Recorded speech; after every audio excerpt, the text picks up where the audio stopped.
The next conference room was much larger, and there were even some refreshments for the participants of the meeting. Sunny found the darkest corner of the room to settle in and tore open a packet of sweetened snacks, after making sure that there was no honey involved in their creation. Of course, chewing on something that felt like a dried berry, he glanced around. The most prominent figures of the First Army were arriving one after another.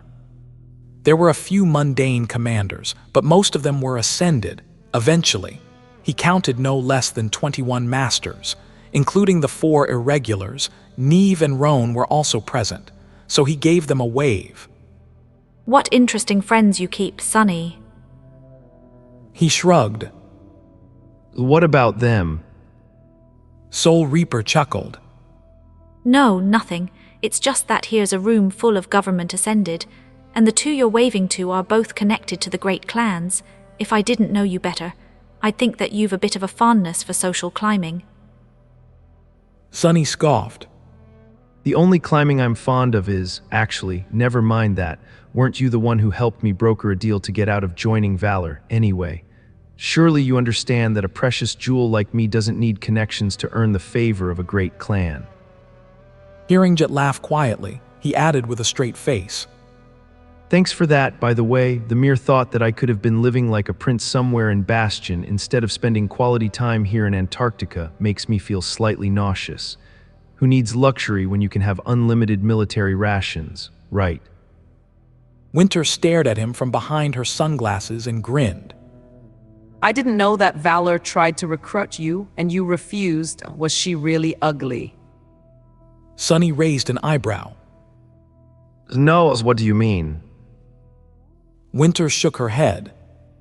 I mean the bride they offered, of course, to marry you into the clan. Either she was really ugly or you're really stupid. I guess I've my answer. He opened his mouth to retort, but at that moment, the door opened and 2 people entered the room. The atmosphere inside instantly changed. The first of them was Saint Tyris, just as striking as ever as Sunny remembered her. The second was a man with smooth ebony skin and perfectly white hair, his eyes glinting with shades of indigo and deep blue. Sunny had only seen the man once, and from afar, but he knew who the stranger was, Bloodwave. A transcendent of the House of Night. He was in charge of the naval convoy that had delivered the field army to the Antarctic Center, and the Saint Sunny had witnessed diving into the black water as a monstrous killer whale once. Oh, he's also in Falcon Scott. It made sense, in retrospect. The naval convoy was assigned to ferry the refugees across the strait, so of course, Bloodwave was involved. He was most likely in charge of making sure that nothing destroyed the ships during the relocation. The emissaries of the House of Night weren't a part of the First Army, which was why Sunny failed to realize that there was actually a 4th transcendent in the southern quadrant right now. No, there had to be even more. Since the other 3 convoys also required a mighty guardian to protect them. Initially, they weren't supposed to involve themselves with the ground operation, but the situation seemed to have changed somehow. Sky Tide greeted everyone gathered in the room, then proceeded to take a seat at the head of the table. Bloodwave simply leaned on the wall after exchanging a few words with Neve, forcing a few masters to shift uncomfortably as his presence brushed against them. Sunny felt it, too. What an awesome man. As he studied the mysterious saint through his shadows, Sky Tide started the briefing. You all know what must be done. Without wasting any time, Saint Tyris briefly described the overall state of the First Army contingent, the scope of tasks in front of them, as well as the enemy forces arrayed against them. Her voice was calm and composed, as though they weren't facing an existential threat of dreadful proportions. To be honest, Sunny struggled to imagine Sky Tide losing composure in any circumstance. What would that even look like? Actually, I hope to never find out. Most of what she told them were things that he already knew to some extent, but hearing all of it listed in a structured manner was helpful to get a solid glimpse of the big picture. The big picture didn't look too good, pointing to the projected map of the city and its surroundings. Saint Tyris continued. Now that Falcon Scott is the only target in the region, the infighting between nightmare creatures will increase drastically. The terrain limits their approach, which means that various swarms and tribes of abominations will have to compete with each other for the right to attack the wall. Many will be slaughtered long before they reach us. Her gaze was cold and heavy. So, we shouldn't worry too much about being overwhelmed with pure numbers. What we do need to worry about, however, is that only the most brutal, lethal, and powerful creatures are going to make it through. The main purpose of this meeting is to identify priority targets among these creatures and come up with a way to deal with them. Saint Tyris gestured to the projections, where several images replaced the city map. The preliminary analysis shows that these nightmare creatures represent the most acute threat to this city. Sonny looked at the images, feeling a grim weight settle on his heart. He was already familiar with most of them. A cloud of flying vermin devouring the landscape, an unclear image of a river of darkness flowing through a deep gorge, a still image of the 1049 facility, a hazy drawing of a grotesque beast hiding behind a veil of snow, and a walking mountain with a single inhuman eye, emerging from a sea of incandescent lava to attack a vast city. Sonny sighed. All 3 weeks. Send this tale to someone you know who would enjoy such grim news. Saint Tyris waited for a few moments, then spoke again. Some of you've already faced one of these monsters. Master Sunless over there has even survived encountering 4 out of 5. Without prompting, everyone in the room turned to stare at him, their expressions varying from pity to astonishment. He even heard a few whispers. 4, and he's still alive. That kid must be cursed or something. Devil's own luck, huh? Yes, using this moment, I might as well sincerely thank Army Command for giving me the opportunity to complete my collection and get to know the Winter Beast as well. A wave of laughter spread through the room. Sky Tide gave him a stern look. I'll mark you as a volunteer then. Before Sonny could protest, she continued. The first target is a swarm entity known as the Devouring Cloud. Our diviners were able to determine that it's not a powerful nightmare creature, per se, but instead the remains of one. The Devouring Cloud was most likely a fallen terror, one that had its main consciousness destroyed at some point in the past. The swarm of its brood remains, however, and that's what we need to counter. She glanced at the irregulars. Master Winter, considering your proficiency in ranged and area of effect attacks, you'll be in charge of bolstering the city defenses when it comes to deflecting aerial threats. Winter nodded after explaining a few more details. Saint Tyris continued. The second target is a creature that was designated as the Heart of Darkness. Not a lot is known about it, except for the fact that it's composed of numerous insect-like drones, wielding powers connected to elemental darkness and possibly spatial distortion. The knowledge of this being was brought to us by the first irregular company. That would be Sonny and the members of his cohort, who had been diligently reporting everything about the enemies the convoy encountered during their visits to the Dream Realm. Sky Tide looked in the direction of the 4 irregulars. The Heart of Darkness has been present in the Antarctic Center since before the Chain of Nightmares. Its rank and class are unknown, but the current theory is that the irregulars disturbed the creature's evolution to Titan. If so, we might have avoided an even bigger disaster. In any case, the people most suited to deal with that threat are. She named 3 unfamiliar First Army Ascended. Apparently, their aspects would work well against a myriad of murderous, darkness-infused beetles. Sonny was happy to hear that he wouldn't have to face the damned insects himself again, if things went according to plan. The third target was designated as the Terror of 1049. Once again, its exact rank and class are unknown. Although the creature is most likely to be a corrupted terror, it's responsible for destroying the battleship Ariadne, as well as massacring the garrison of the 1049 installation.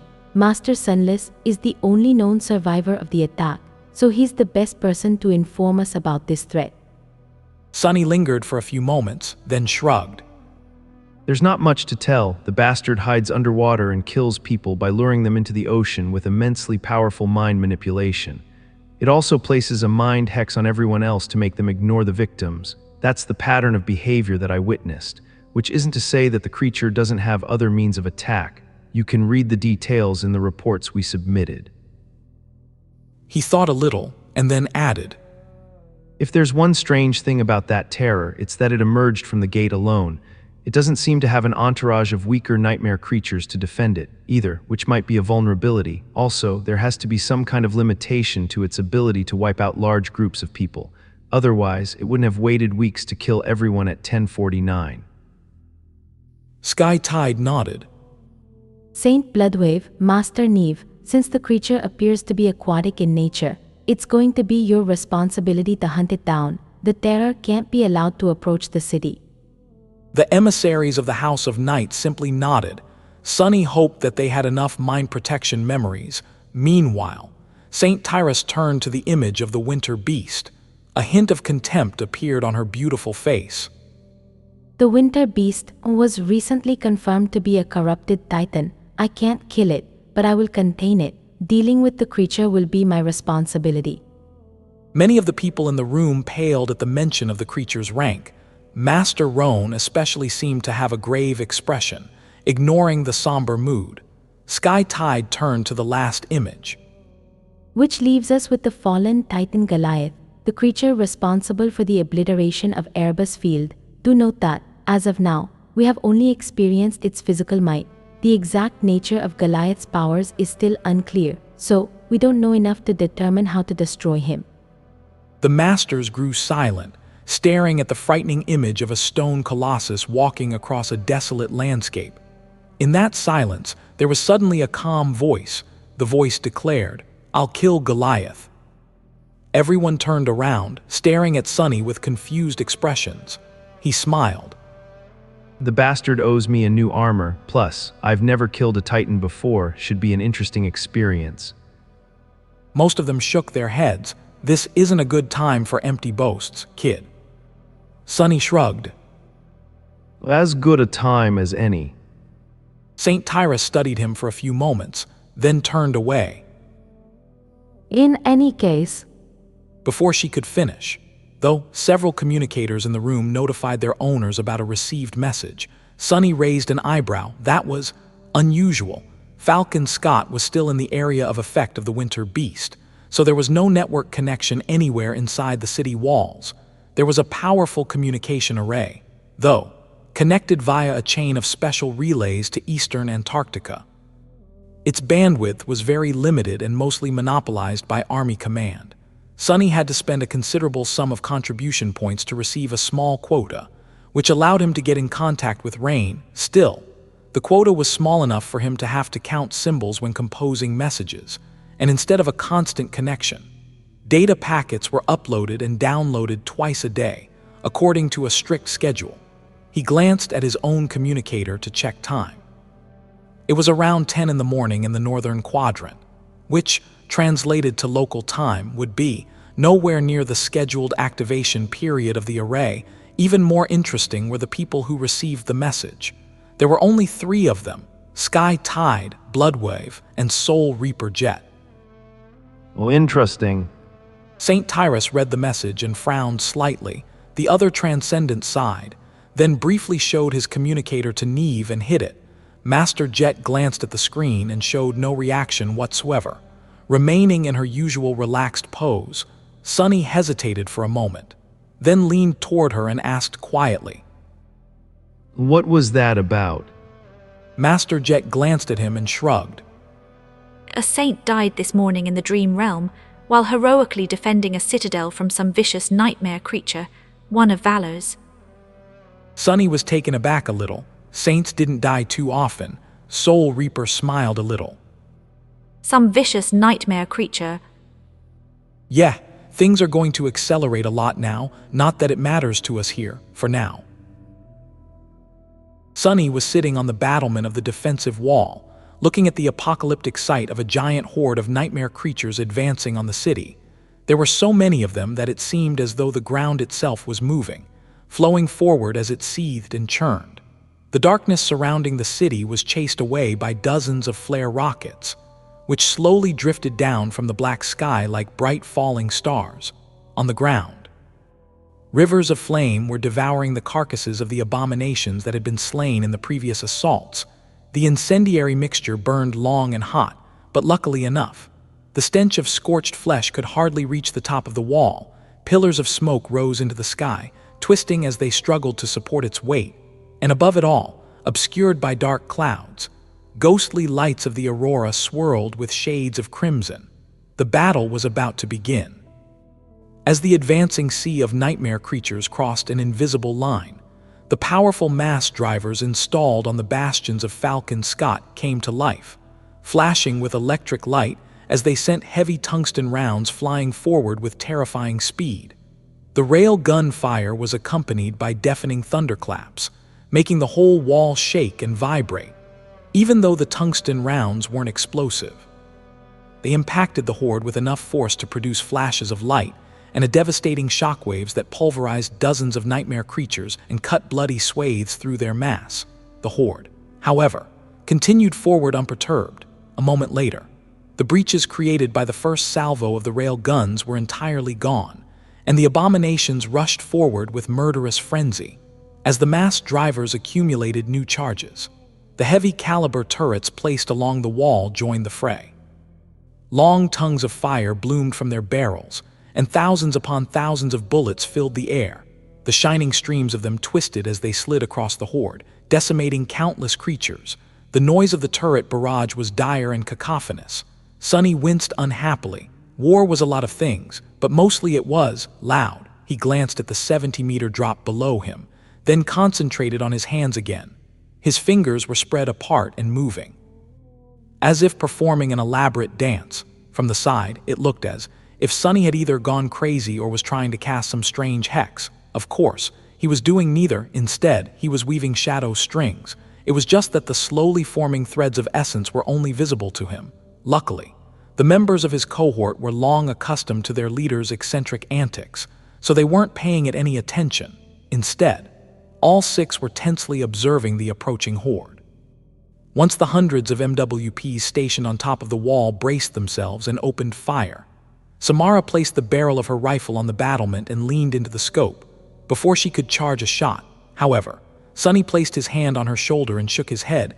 His third hand, that was, since he was currently using 4, 2 of them made of flesh, 2 of them made of shadows. Samara glanced at him with a slight frown. Sonny continued to weave shadow strings as he answered. Sir, why not? There's no need. The garrison has the situation under control for now, so don't get involved unless the nightmare creatures scale the wall. Conserve your essence. He lingered for a moment, then added, There's no need. The garrison has the situation under control for now, so don't get involved unless the nightmare creatures scale the wall. Conserve your essence. He lingered for a moment, then added, According to the latest reports, the Devouring Cloud is only 1 day away from reaching Falcon Scott. We are going to need all our strength tomorrow. The irregulars shifted uncomfortably, remembering their last brush with the flying swarm. Sonny, meanwhile, disregarded his own advice and turned his attention back to the invisible threads of essence. The battle progressed more or less as he expected. The horde advanced despite suffering heavy losses, and not long after the MWPs unleashed a hail of rounds and missiles into the mass of abominations. The mundane soldiers joined, followed by awakened sorcerers and archers. The siege was a strange one, considering that most of the defensive measures of the city were only able to deal with dormant and awakened nightmare creatures. To slay the fallen ones, awakened fighters had to abandon the safety of the battlements and sortie out, emerging either from heavily armored hatches in the wall or from hidden tunnels stretching beneath the killing field. Those tunnels were also used to intercept those abominations that were capable of burrowing through the ground, and could be easily collapsed in case the enemy took control of one. If a corrupted nightmare creature appeared, the masters were sent out to destroy it. It all sounded well planned and controlled, but the actual reality was pure chaos and mayhem. Abominations possessed all kinds of vile powers, so each assault was unpredictable and dangerous.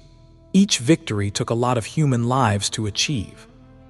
Noticing a line of hatches open lower down the wall and a dozen swift figures jump out of them, Sonny sighed. He caught a glimpse of Dale's heavy armor, which meant that something truly dangerous had emerged.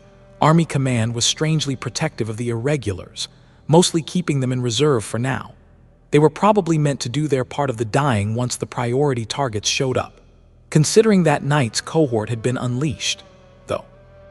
The current battle must have been going less smoothly than he thought. And indeed, not long after Dale eliminated his target and retreated, the horde broke through the protective barrage and reached the wall. It seemed that the abominations had learned to use the piles of corpses left behind by the previous assaults as cover. The lowest part of the wall was also the most reinforced. All materials retrieved from the carcasses of well-armored nightmare creatures went into making it hard to breach. So the horde stalled at the bottom for a while, suffering under a flood of bullets and explosive projectiles. Then, however, the abominations started to pile one on top of another, forming morbid ziggurats of bodies. The ziggurats grew, rising higher and higher as more nightmare creatures climbed the ladders made of writhing flesh. 10 meters, then 20, then 30, eventually. It became clear that there was a substantial risk that the horde would scale the wall. With a sigh, Sonny paused his weaving and stood up, easily holding his balance on top of the battlement. A black bow appeared in his hand, and an arrow that seemed to be made of lightning ignited on its string. They know how to build siege towers now. Drawing the bow, Sonny lingered for a moment, and then sent the strike of thunder flying down. A moment later, the howls of the nightmare creatures tore through the clamor of the battle, and the spell whispered into his ear like a sonorous choir. The battle raged on. And it still raged on by the time Sonny and his cohort were done with their shift, or maybe it was already another assault. By now, it was often hard to tell where one attack ended and a second one began. Descending from the wall, the irregulars passed through the busy camp below.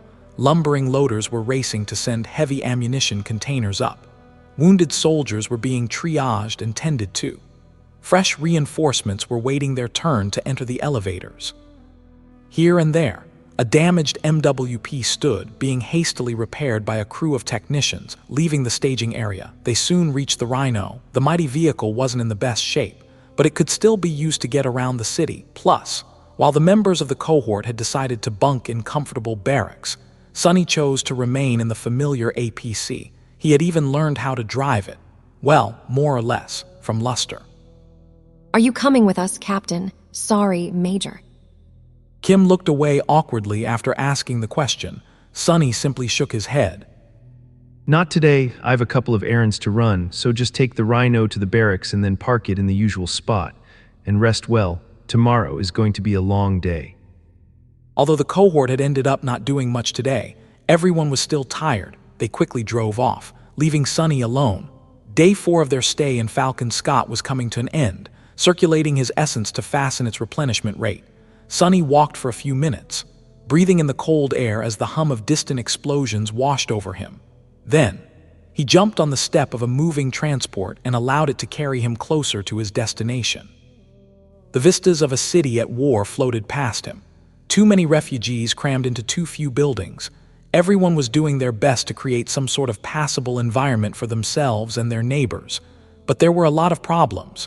Too, most of these people were shaken and traumatized, some very close to breaking down. There were a lot of conflicts and violent outbursts, and even more dark feelings. There were a lot of nightmare creatures being born from the bodies of failed aspirants. As well, since the spell ran rampant among the refugees, and there weren't nearly enough soldiers to find all the infected before the worst happened. A suffocating atmosphere of fear, tension, and sorrow permeated the air, and yet, people lived on. Their resilience and adaptability triumphed over everything, allowing them to endure and even find moments of happiness in this hell. Sonny saw plenty of smiles, heard plenty of laughter, and witnessed many small details of how the refugees were handling their changed conditions while looking forward to being evacuated. Eventually, he jumped down and walked the rest of the way on foot, reaching a section of the staging area where large white warehouses stood in several rows, surrounded by a mass of activity. They still have hope.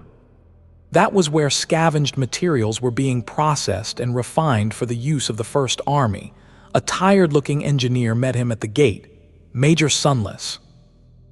Sonny nodded and allowed the man to lead him toward a particular row of warehouses. Yeah, we received your request. The approval came fast enough, so as long as you've enough contribution points, you can cut a good chunk for yourself. Not that I know what you need it for, usually. It's the mundanes we arm with processed material that dream of wielding memories, not the other way around. Sonny smiled.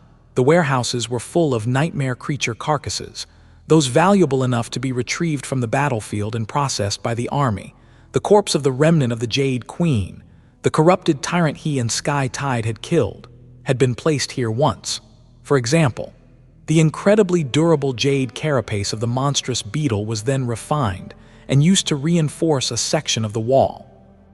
Most of the processed material was instantly used to strengthen the fortifications of the city or the First Army itself.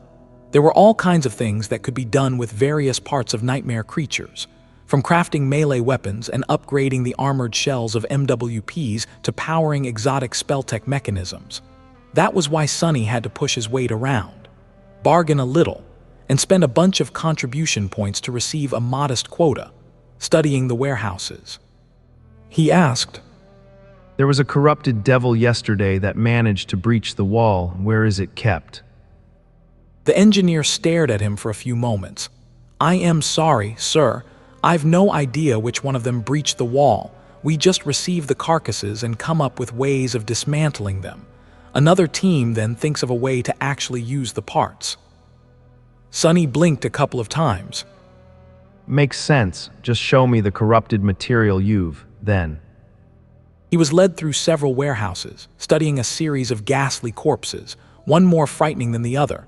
There was a creature that resembled a giant mole covered in heavy plates of bone armor, and a creature that looked like a mass of spikes, with a small skeletal body hidden somewhere in its center. There was a carcass of something that seemed like an 8-legged metal tick, the size of a house, and a stone sphere covered with bumps that looked eerily like human faces. Finally, Sonny found what he was looking for in the spacious warehouse.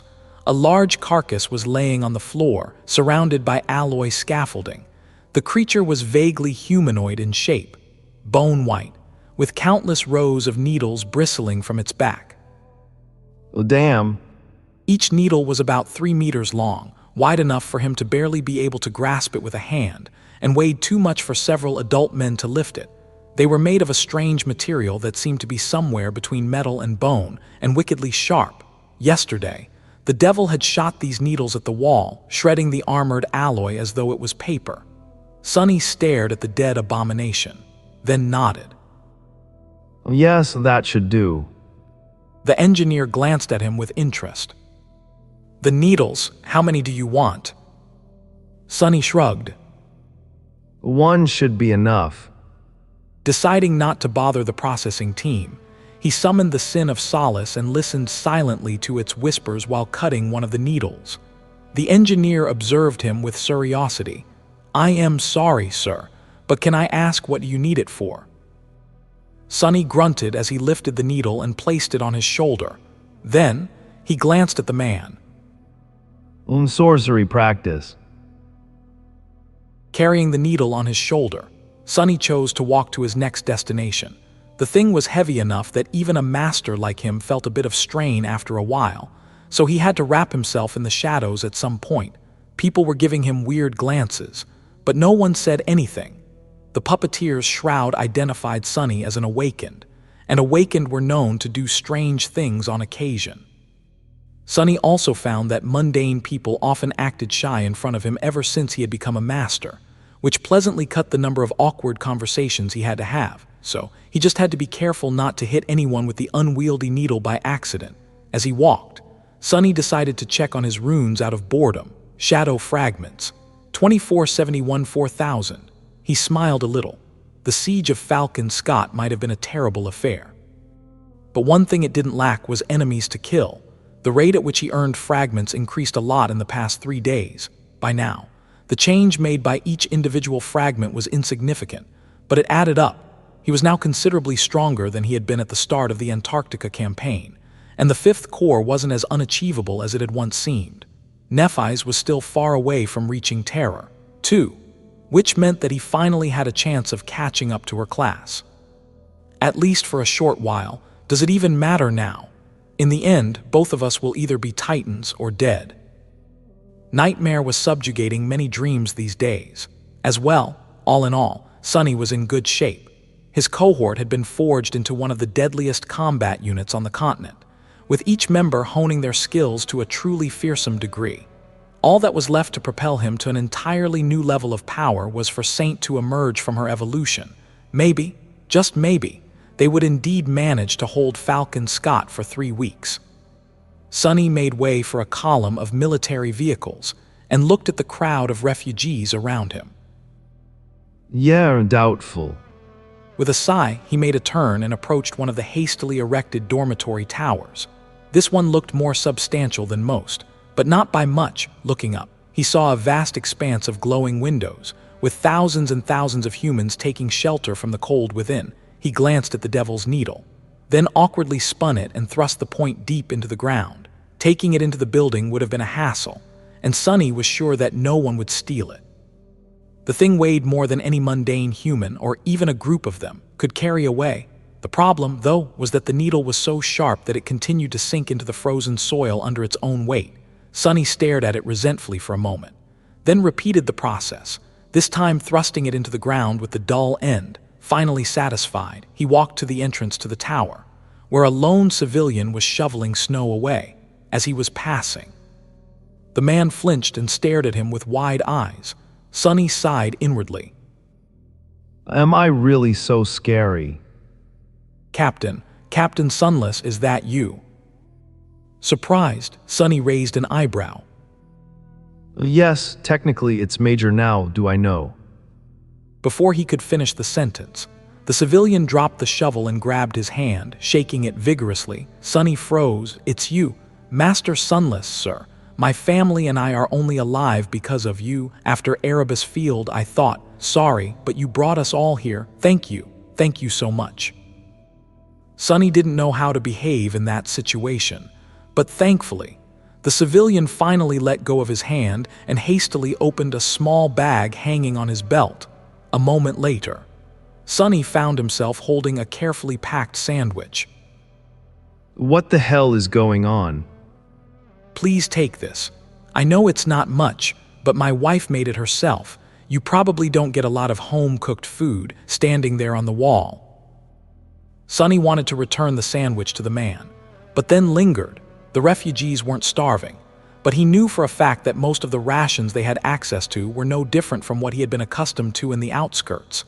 Getting the ingredients to make this simple sandwich must not have been easy. It was made with love and care, which meant that this small but sincere gift meant much more than it seemed. He smiled slightly. The man seemed exceedingly happy to hear that and gingerly let Sonny go, picking up his shovel and returning to clearing away the snow while whistling a tune. Thank you, I'll enjoy it well. Walking inside the building, Sonny glanced at the sandwich and frowned a little. He didn't really know how to feel about the strange encounter. On the one hand, it was nice to see a tangible result of his efforts. After the caravan reached Falcon Scott, the refugees were quickly processed and assigned to various dormitories, so Sonny hadn't seen any of them again. On the other hand, the cheerful man was clearly deluding himself if he thought that Sonny had saved him and his family. All Sonny had done was postpone their deaths by a few weeks. They would only be truly saved once carried across the strait to eastern Antarctica. Until then, a sharp sword still hung above their necks. All the more reason to hold the damn wall for as long as we can. Then, suddenly thoughtful, Sonny used an elevator to descend underground and approached a particular door. A few moments after he knocked, Bate opened it and gave him a long look. He raised a hand with a wide grin. It's you. She stepped aside to let him in and turned around. Sandwiches, well, a sandwich. Sonny dismissed the boots of the puppeteer's shroud before coming inside. That small action made him feel strangely nostalgic. Professor, your favorite awakened is here. Civilian life, how come I barely remember what it's? Sonny had no particular reason for this visit, apart from simply wanting to check on how the old man had settled in. from his first impression. The dormitory apartment was too small and bare bones for someone of Professor Obel's stature. There were 5 compact bedrooms connected to a shared living room, kitchen, and bathroom, with 3 of the bedrooms occupied by other people. He could hear a child's voice behind one door, which meant that there might have been entire families of refugees living here. In that regard, maybe the fact that the professor and Bate each received an entire room for themselves was already a privilege. Still, what the hell? Maybe he shouldn't have been surprised. Professor Obel was indeed a distinguished scientist who had made great contributions to humanity. But the Antarctic Center was the administrative center of the whole quadrant. With 200 million people concentrated in Falcon Scott, there must have been a whole lot of distinguished people waiting for their turn to be evacuated. Bate led him to the kitchen and put a kettle on the stove, now that they weren't busy trying to keep the caravan from falling apart. Sonny noticed that the young woman looked a bit haggard in comparison to how she had been at 10:49. There were dark circles under her eyes, a slight uncertainty to her movements, and a grim slant to her brow. Bate's temper, however, hadn't changed one bit. Tell me straight, is the wall going to hold? Sonny lingered for a bit, stumped by the frank question. How should I know? Sure, it's going to hold until it doesn't. Beth scoffed, pouring synthetic tea into 3 cheap alloy cups. And yet you seem to be terribly calm. Sonny scratched the back of his head in confusion. Calm. Well, I guess I am. I mean, what's the worst that can happen? The young woman stared at him with outrage. He thought about it for a few moments. The young woman cried, "Death, you can die." I'd rather not die, of course, but death is definitely way better than some other things, believe me. Sonny had lived through several ghastly experiences himself, and still remembered a few of the harrowing nightmares he had been subjected to by his shadowy steed. It seemed that he had developed an abnormally high tolerance to pain and fear somewhere along the way, without even noticing, of course. His aloofness would look strange to a mundane person. Sonny opened his mouth, thinking that he should probably try to console Bate, somehow. But at that moment, Professor Obel finally appeared, sparing them both a moment of awkwardness. Major Sunless, how nice of you to spare time for this old man. The 3 of them settled behind a small dining table, enjoying tea. At first, Sonny was the one doing most of the speaking. So, city defenses are in good condition for now, but we expect a big assault tomorrow. Make sure to remain inside and don't go to the surface levels of the building, no matter what happens. Beth and Professor Obel shared a glance, for some reason. The young woman seemed to be unhappy with her mentor. Yes, everyone received instructions on how to behave when an air attack alert is activated. Thank you for reminding us, young man. Sonny nodded, then hesitated for a while. Eventually, he asked in a cautious tone. I am sorry to ask, Professor, but why are you still here? I would think that you would be put on the priority list for the evacuation. Every civilian in the city was designated as a member of a certain group, each having a different value. The high-value citizens were meant to be ferried across the strait first, with all the rest placed in a long queue by a randomized algorithm. Various factors could affect one's weight in the algorithm, though families with young children had a much better chance of being placed higher. For example, while people with genetic defects would be placed lower. Citizenship level also affected the algorithm, which meant that non-citizens from the local version of the outskirts would be evacuated last. Figures 1. However, none of it had anything to do with Professor Obel. By all accounts, he should have been on one of the first ships out of the harbor. The giant vessels had been coursing between Falcon Scott and eastern Antarctica for several days now, bringing many millions of people away. Bate gave the old man a scathing glance. Yes, Professor, why are you still here?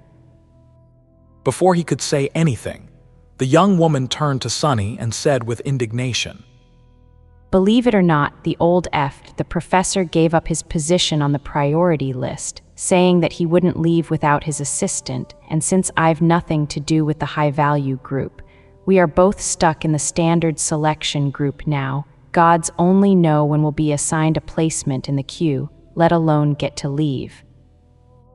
Sonny blinked a couple of times. The old man looked down in embarrassment. Is that true, Professor? You kids don't understand. I am an old man, you know. My bones still hurt from the long weeks spent on the road. Can't I rest a little before jumping on a ship? Beth scoffed, and this time, Sonny was inclined to agree. What kind of bullcrap reason is that?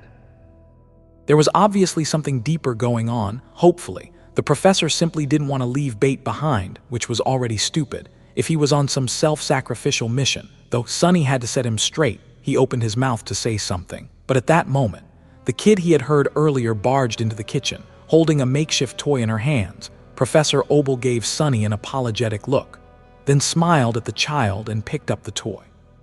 Grandpa Obel, it broke.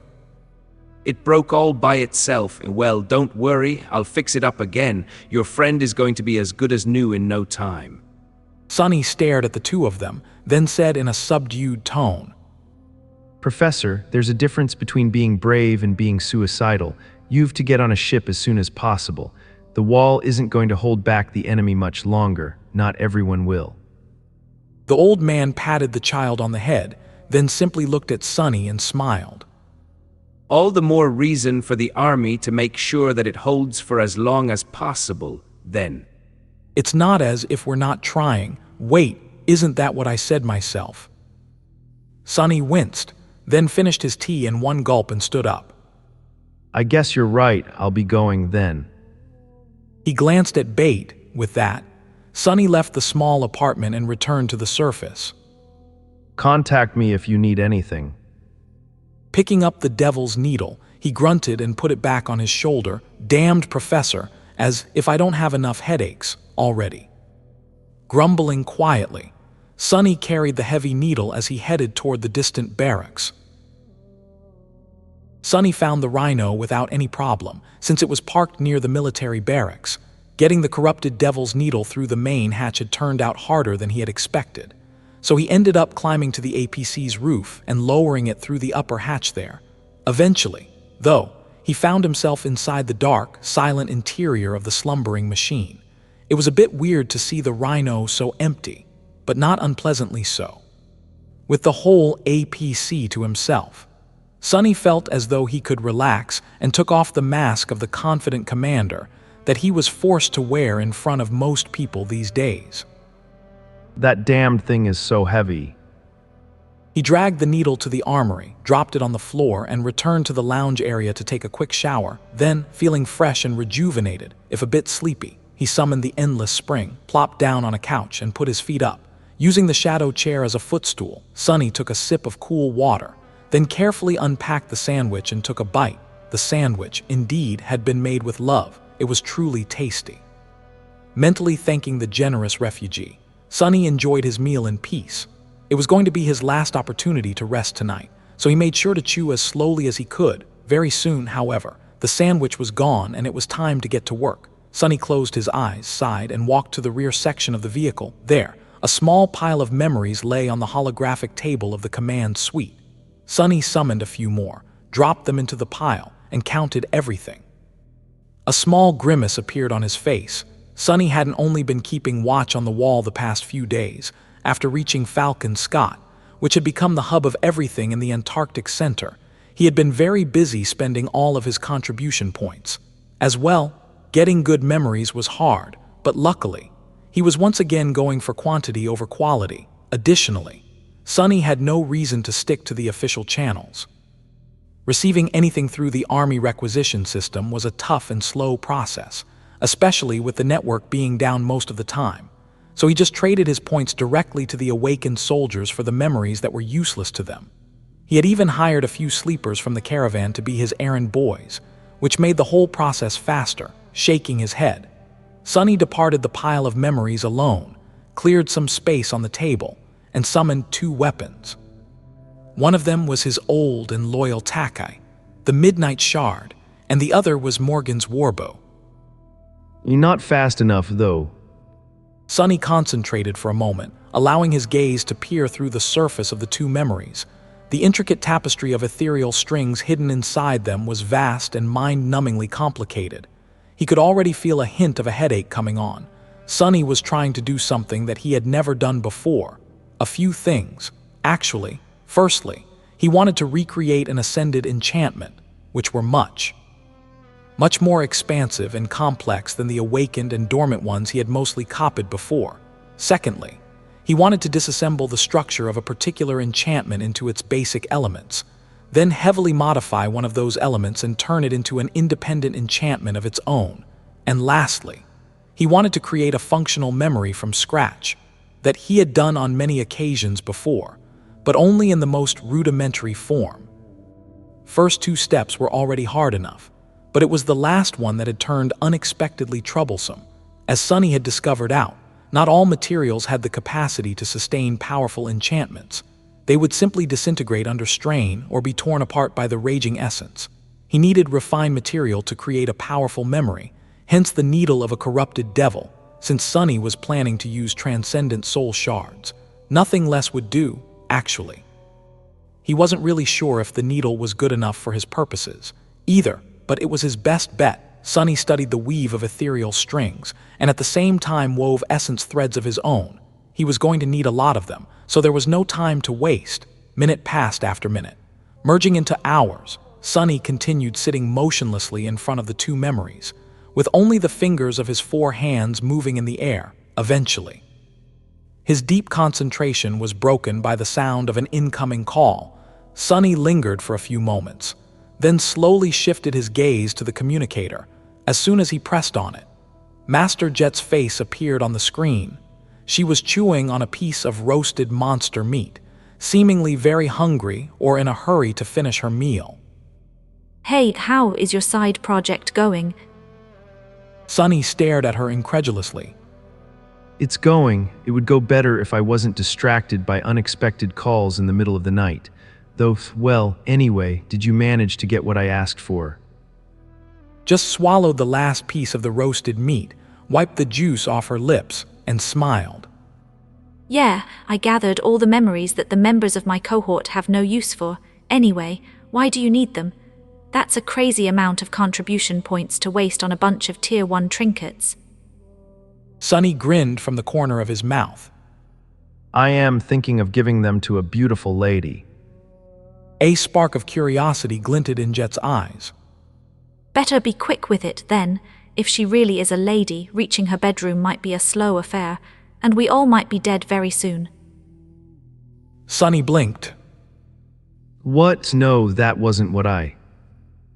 Soul Reaper laughed. Gods, Sonny, relax. In any case, are you prepared for tomorrow? Sonny glowered at her for a couple of moments, then scoffed. Yeah, sure, as prepared as I can be. Jet sipped some water from her flask, then shut it and grinned again. This time, her smile gazed very ominous. Well, good, because tomorrow came a little early. Go get your cohort, Major Sunless. In the next moment, loud sirens of the aerial attack alarm howled eerily throughout the city, echoing through the crowded streets.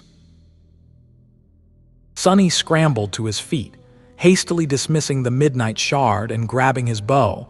On the screen of the communicator, Jet's face disappeared, replaced by an incoming message that named the section of the wall he and his cohort were supposed to go to. Damnation. South, this time, they were meant to fight right above the main gates of the city, on the part of the defensive barrier that faced inland, and where the battle was going to be the fiercest. It seemed that Army Command was finally done holding the irregulars in reserve. Sonny glanced at the clock. It was just past the earliest time the members of his cohort could return from the dream realm, if they had chosen to sleep tonight. He dashed to the pilot's cabin of the Rhino and ran the vehicle through the startup procedure. The APC sluggishly came to life, making many sounds that were probably not an excellent sign. Oh, that's good. As Sonny waited, he mentally went over each member of his cohort, thinking about what task he would assign them and whether their flaws would be detrimental in this particular battle.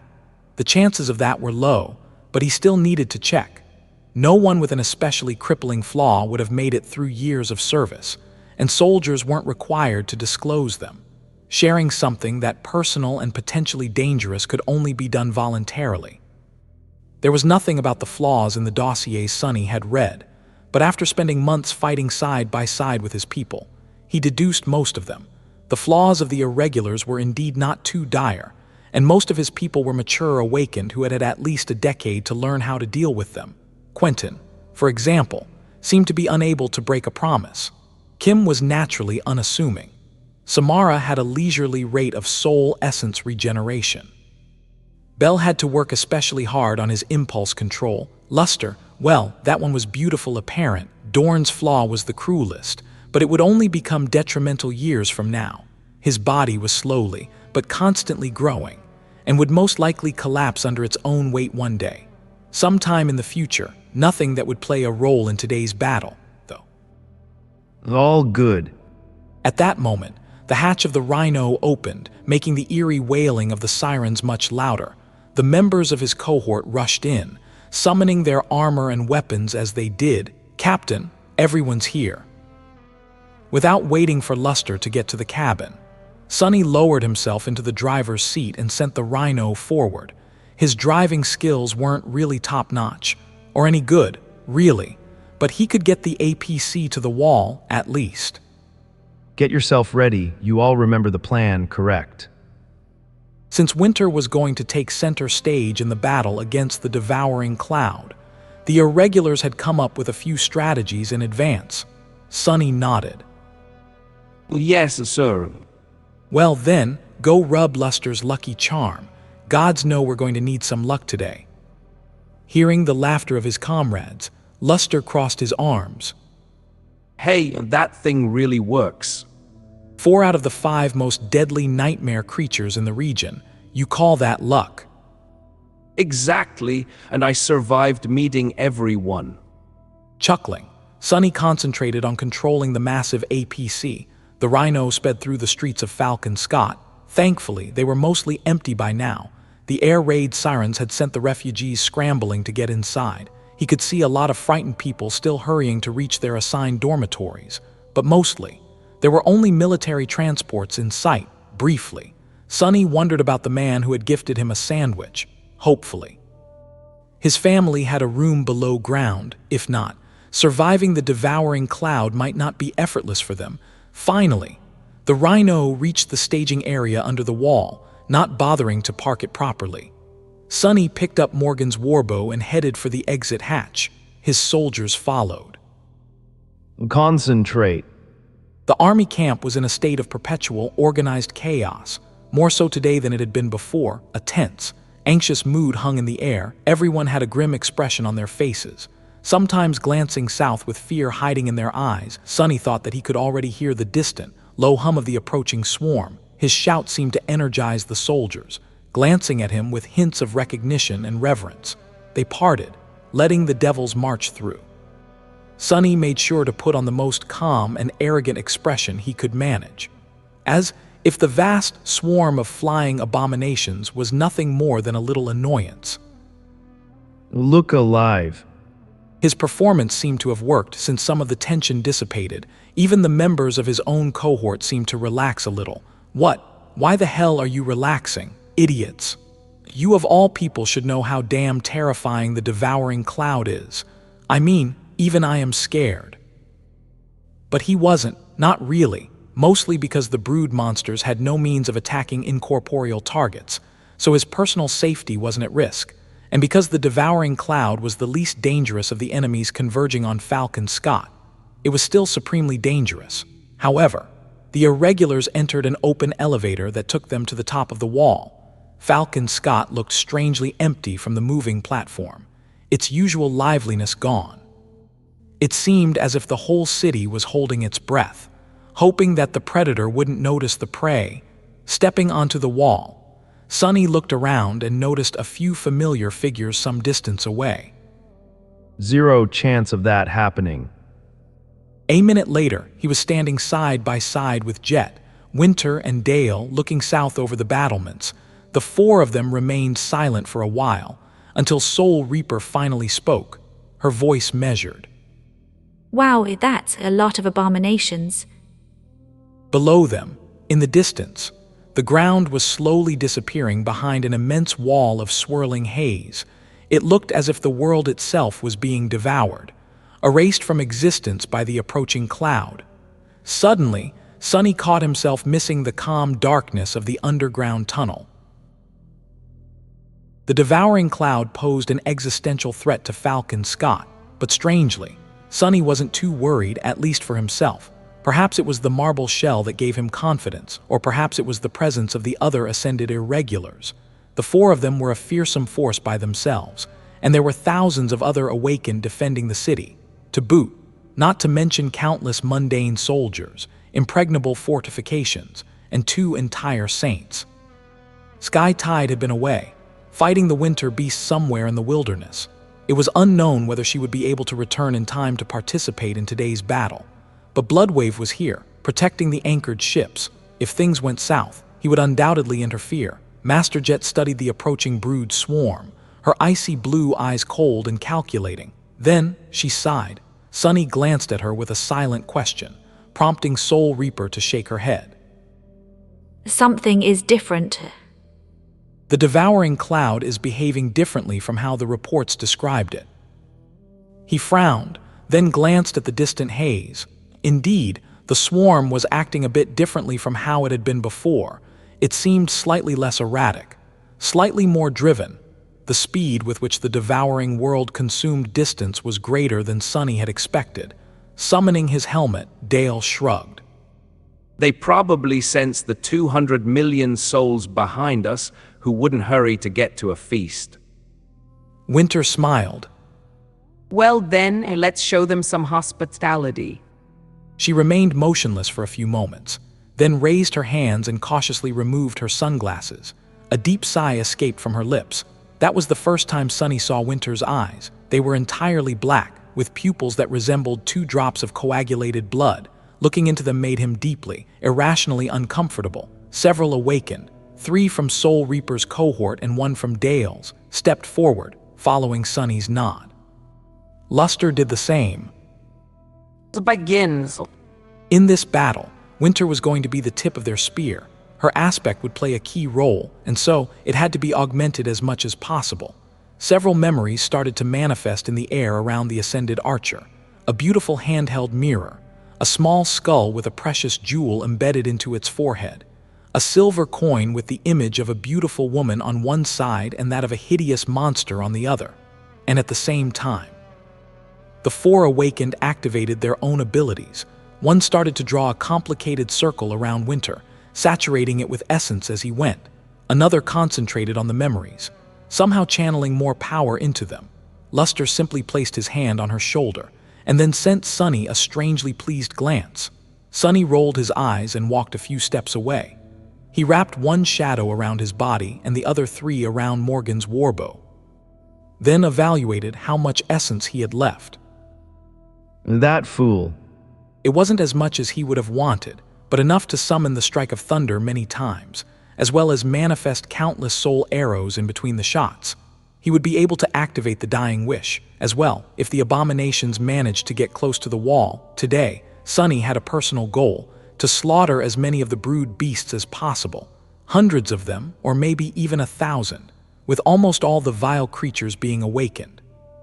He wouldn't be getting many fragments, but that was all right. What he wanted were memories. Anyway, the more, the better, no matter how weak. What do you think, Sonny? Are we going to win today? He glanced at Master Jet, who was calmly spinning a simple shuriken in her hand. The aura of illusory cold radiating from her seemed especially chilling right now. He shrugged. Sure, why not? It's just a bunch of ugly flying leeches. Soul Reaper grinned and didn't say anything else. A few minutes later, the devouring cloud entered the firing range of the rail guns. Once again, the thunderous sound of heaving tungsten rounds shattering the sound barrier made the whole wall vibrate, even though Sonny knew that the bombardment had to have killed countless creatures. It seemed as though the distant haze simply swallowed them. There wasn't even the smallest ripple or rift in the uninterrupted veil of flying horrors. Then, the turrets and the MWPs joined the barrage and unleashed a hail of bullets. Numerous tracer rounds flew from the wall into the rolling cloud of brood beasts. It was strangely beautiful, as though a shining rain was falling from the ground into the sky, struggling to pierce the black veil of extinguishing darkness, as if utterly untouched by the devastating onslaught. The devouring cloud continued forward without ever slowing down. By now, the hum of countless leathery wings had grown loud enough to seep through the clamor of the firing guns, spreading through the air like the murmur of a vast sea. The creatures were already close enough for the illusion of a hazy veil to fall apart into the harrowing visage of myriads of black dots swarming in the air. Sonny grimaced, then drew his bow and sent the strike of thunder into the approaching horde. Crap. Before the furious bolt of lightning reached it, he was already pulling on the string again, an arrow of pale gold appearing on it, a flash of stark, eclectic light illuminated a tiny portion of the swarm, followed by the whispers of the spell. At that point, the devouring cloud was supposed to slow down. It had just reached the edge of the vast killing field between the city wall and the mountains, coming into view of numerous piles of nightmare creature carcasses covering the ground. The brood beasts were supposed to turn their attention to that plentiful source of food before continuing toward Falcon Scott in full force. Crap. However, they didn't, acting in contradiction to all the analytical reports by Army Command. The swarm ignored the feast of rotting flesh completely, and instead accelerated forward even more. That was when Winter finally made her move, taking a deep breath. She raised her bow and summoned a single, fiery arrow. Her black eyes seemed to become even darker still, and the crimson blood drops of her pupils shone with an eerie, ominous glow. The string of the bow rang, and the flaming arrow flashed through the darkness, leaving a blazing trail behind. When it hit, the darkness of the polar night was suddenly no more. The moment Winter's arrow reached the devouring cloud, a brilliant flash of light blinded everyone for a moment. A vast sphere of flame bloomed in the middle of the swarm, spreading far and wide like a rolling wave of destruction. Then, it collapsed on itself and exploded once more. Tongues of flame spread through the mass of abominations, swallowing countless brood beasts. Some were turned to ash. Some fell down to the ground like burning stars. Others continued to burn as they streaked chaotically through the sky, their flesh boiling and dissipating. But they didn't die before colliding with some of their vile brethren. The fire spread, as if possessing a mind of its own. It continued to spread from one abomination to another, until it seemed as though the sky itself was aflame. The darkness was chased out by the furious orange-white glow, and Sonny felt something that he had never expected to feel in the middle of winter in Antarctica. Scorching heat caressing his skin, he sucked in a shaky breath. It seemed that all their preparations weren't in vain. Winter's opening was nothing short of breathtaking. It was outright frightening, if he was honest. Oh, damn. But it was just an opening, nevertheless. Although the devouring cloud had sustained considerable losses and had to slow down, it was in no way stopped. Already, some brood beasts were charging through the wall of fire, lunging toward the city, grinning at the sight of the fiery slaughter. Sonny shook off his momentary shock and drew Morgan's warbow again. More, I need to kill more. Another bolt of lightning slammed into the swarm, reaping a multitude of lives. An arrow of pale gold pierced a brood beast clean through, then continued to fly forward, killing several others. There were so many abominations that Sonny didn't even have to aim. The 4 cohorts of irregulars, as well as all the rest of the awakened defenders, poured all their strength into destroying the descending tide of winged horrors. Even though it seemed as if the sky itself was falling on them, vast swathes of it enveloped in flame, no one's courage broke. It was natural to fear for one's life, but with 200 million people depending on their protection, the soldiers of the First Army stubbornly clung to their positions despite the terror of the approaching swarm. By his side, Soul Reaper waved her hands, dozens of throwing stars appearing between her fingers and shooting forward with terrible speed. Shredding a whole swathe of the swarm like a steel rain, a few steps away, Samara was methodically discharging her rifle, explosions of essence blossoming in the mass of nightmare creatures. Pieces of torn flesh and streams of blood rained down without stop. The rest of the devils were doing their part. Winter wasn't at all done with her part of the slaughter. Either, one after another, enchanted arrows flew from the string of her bow.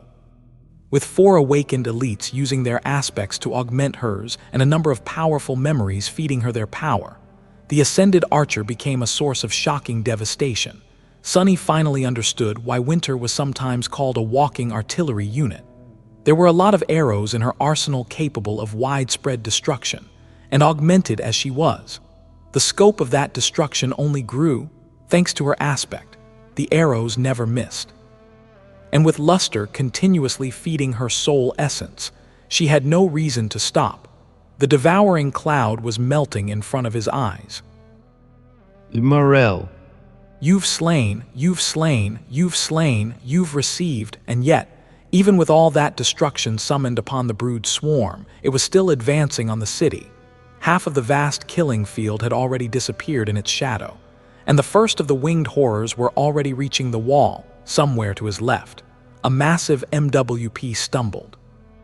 The appalling shape of a brood beast disappearing into the breach in the war platform's armor that it had just created with the circular, fleshy maw, the creature crawled into the pilot's cabin. In the next moment, the massive machine jerked erratically and stepped back, plummeting from the battlement into the darkness. Sunny uttered a silent curse. At the same time, Dale stepped closer to Winter. A spherical dome of transparent energy enveloped the two of them, as well as all the awakened standing nearby. Their arrows and bullets easily passed through the dome to hit the enemies, but when a lone brood beast lunged at Winter from above, it collided against the wall of shimmering energy as if against solid stone. The creature's body bounced away in a rain of blood. Jet's voice confirmed his own thoughts. They briefly glanced at each other, then dashed away from the irregulars. Sunny dismissed his bow, took a deep breath, and summoned the sin of solace instead. I guess it's time for... Sunny sighed, then poured essence into the dying wish. At the same time, he wrapped all 4 shadows around his body and activated the underworld armament trait of the marble shell, enhancing the effect of the charm. Sunny, now... Are you still pretending that you can actually save anyone? You know. Shut the hell up, no one asked. Gritting his teeth, Sunny followed Soul Reaper until they reached a relatively empty section of the wall a couple of 100 meters away from the position of the irregulars. She shouted at the nearby soldiers, commanding them to retreat. Then, Jet turned to Sunny and flashed him a wicked smile. He nodded. So are you ready? Sunny sighed, then poured essence into the dying wish. At the same time, he wrapped all 4 shadows around his body and activated the underworld armament trait of the marble shell, enhancing the effect of the charm. Then activate that charm of yours. His goals here were rather simple. He needed to give Winter as much time as possible to eradicate the swarm, and at the same time, prevent brood beasts from flying into the city. What better way was there to achieve both than to present the Devouring Cloud with an irresistibly tasty target? The plan was bound to work. Its only downside was that, for a while, Sunny would have to survive the attention of the entire swarm, somehow. The world seemed trapped in a violent seizure. The darkness of the endless night was savaged, torn apart by the spreading wildfire and the disorienting flashes of numerous firing armaments. The cacophony of thunderous salvos and inhuman shrieks fused into an almost palpable force, pressing down on Sunny from all sides, some distance away. Above the burning nightmare of the killing field, the devouring cloud had reshaped itself to create a breach in the wall of flames. A dark mass of brood beasts poured forward, rushing to reach the defensive barrier of the last human city. The incoming segment of the swarm swirled, forming into a long and vast protuberance.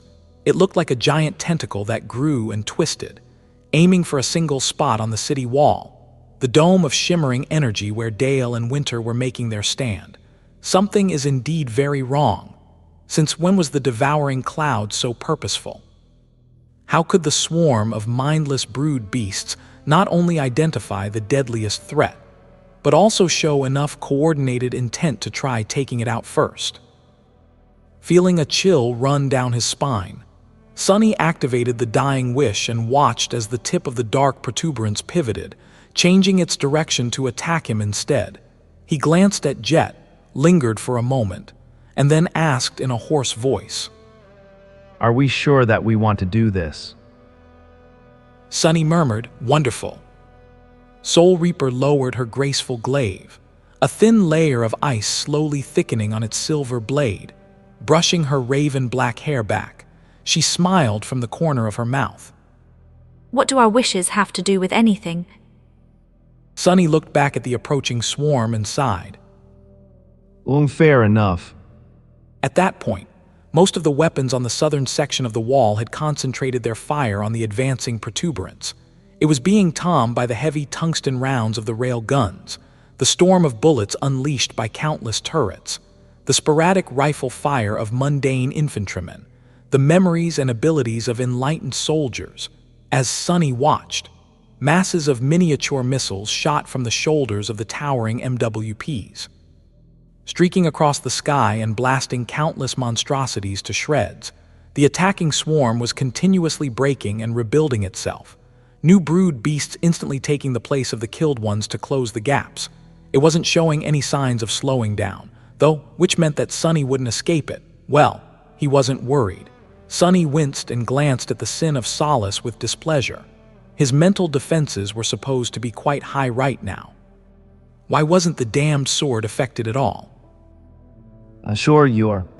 Yes, your new shiny shell, as good a reason to feel confident as any, one guess. And if that's not enough, you can always escape into the shadows, right?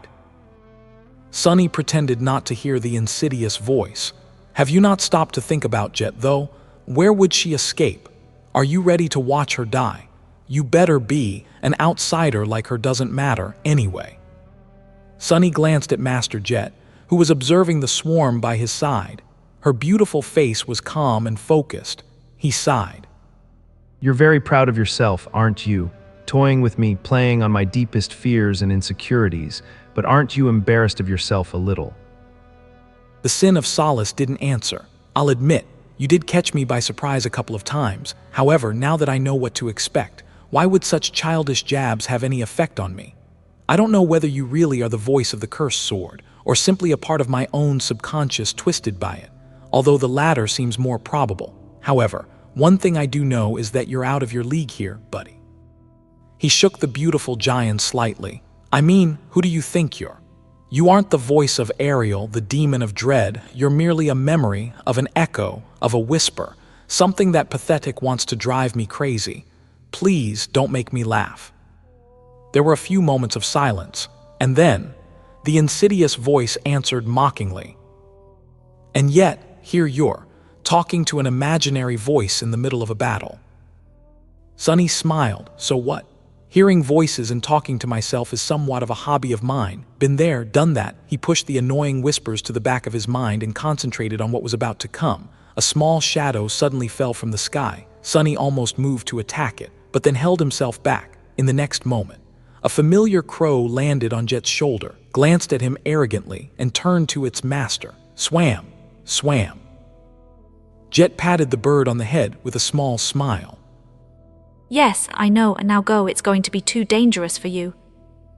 The crow let out an outraged caw and spread its wings to make itself look bigger, but to no avail. She had already dismissed the echo, making it dissipate into a swirl of sparks. A few seconds later, the swarm was upon them. The first of the lunging brood beast was cleanly severed in half by Jet's glaive, two bleeding slabs of hideous flesh flying over the wall to fall into the siege camp below. But the next one was already attacking. Sunny allowed his mind to switch into the state of battle clarity, or rather, dive deeper into it. Since clarity had long become like second nature to him, his thoughts accelerated, and his perception of the world became sharper, clearer, and more encompassing. He moved forward with light steps, the Sin of Solace flashing through the air to pierce the creature's body. Its flesh parted before the jade blade like water. At the same time, the shadows around them stirred, and a dozen black tentacles rose from them, grabbing the attacking brood beasts and tearing them apart. The tentacles were different and much more complex than the ones he had usually summoned before. These ones had joints and a semblance of structure, ending with crude, but nimble and powerful hands. Sunny's long hours of practice hadn't been in vain. He had pushed his grasp of shadow manifestation forward by a lot. Of course, using it burned through his essence. Everything Sunny did required him to spend essence, weaving shadow strings, repeatedly summoning the strike of thunder, sustaining and augmenting the effect of the dying wish, saturating his body with resilience and strength. Any other master would have been drained of all energy already, but Sunny's reserves of essence were vast and potent, more than 4 times the volume of almost anyone else of the same rank. At the same time, his control of it was nothing short of exquisite. Allowing for near-perfect efficiency, he had a lot of fight left in him. Still, the question was whether that would be enough. The swarm of brood beasts descended upon Sunny and Master Jet. The two of them moved with speed that would have seemed utterly inhuman to mundane soldiers. If any of them had remained nearby, curiously enough, a master would have been stunned just as much. Both ascended irregulars were showing a level of physical prowess that only those with extremely powerful combat aspect were supposed to possess. Soul Reaper's glaive turned into a blur as she spun it, dissecting scores of the ghastly abominations. The gorgeous jade giant danced like a feather, harvesting life after life. Of course, neither Sunny nor Jet remained static, moving across the wide expanse of the battlement similar to a hurricane of cutting steel. They danced between the attacking nightmare creatures, never remaining in one spot long enough to be buried under their onslaught. Well, Sunny danced. His battle style was graceful and fluid, to the point where it seemed as though he had no rigid shape at all. Master Jet, on the other hand, fought with the dire and straightforward inevitability of an experienced butcher, slaughtering her enemies both methodically and ruthlessly. There was an awful beauty to her mesmerizing savagery. As well, Sunny didn't need the warning. The whirlwind of abominations surrounding them was already poor enough, but it was also just the beginning. Most of the protuberance of the Devouring Cloud had yet to reach them, and the situation was about to become numerous times worse. Get ready. Oh, why did I come to this damned continent? Full of self-pity, he pivoted to the right, narrowly avoided a diving brood beast, and brandished the sin of solace to cut down another one. At the same time, he glanced over the edge of the wall, where a long stretch of the world was obscured by the swarm of abominations. By now, the two of them were surrounded from all sides, but most of the enemies were still coming from a single direction. The excellent news was that the dying wish was working, preventing the brood beasts from passing the wall and escaping into the city.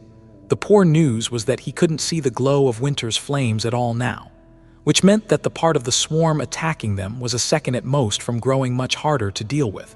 There had to be really numerous of them to obscure the wildfire entirely.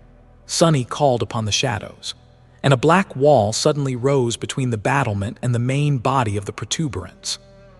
Countless brood beasts slammed into it in the next moment, impaling themselves on the sharp spikes that shot from the black surface. Even more had to twist in the air to avoid the obstacle. That didn't slow the swarm much, but it did funnel it somewhat, giving Sunny and Jet some room to breathe, at least for a moment. Then, things got really tense. Larg damn it. Making his body as heavy as a slab of rock, Sunny gritted his teeth and stood his ground. A disgusting leathery body slammed into him. If he hadn't used the feather of truth to change his mass, the impact would have thrown Sunny to the ground, or even worse, off the wall. As it was, he only took half a step back, while the brood beast bounced back with the nauseating crunch of breaking bones. Oh, that hurt. Before Sunny could do anything, another creature tore into his forearm. The leather vambrace of the puppeteer's shroud held some of the horrid fangs back, but not all of them. However, the creature's fangs scraped fruitlessly against Sunny's skin, not leaving even a scratch on it. He grinned. Chew on this, bastard. With that, Sunny spun the sin of solace into reverse grip and easily cut through the abomination's long neck. Usually, it would have been difficult to deal any damage from such an awkward position, but the jade blade of the cursed sword was so sharp that he didn't have to put any effort into the cut at all. The brood beast's body convulsed and fell down. Its severed maw, however, was still stubbornly trying to gnaw on Sunny's flesh. Ignoring the vice-like and unpleasantly moist grasp of the creature's jaw, he threw himself back into the battle. A few moments later, it flew off his forearm, pulled away by powerful inertia. Whatever. Sadly, that wasn't the last abomination that managed to hit him. As their number grew and grew, Sunny started to miss more attacks.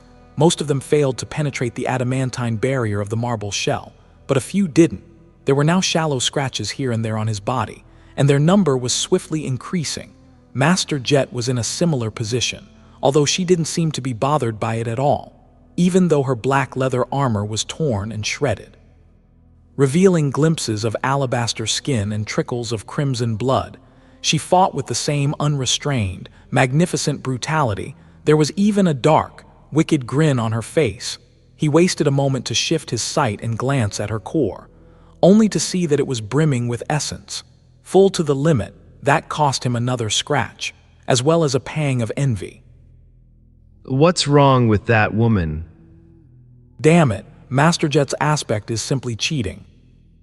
To be fair, his aspect was somewhat of a cheat as well. More than that, both of them were fighting in nearly optimal conditions. Soul Reaper was well suited to fight against large numbers of weaker enemies, who could provide her with a nearly endless supply of essence, while Sunny was a true menace when surrounded by shadows.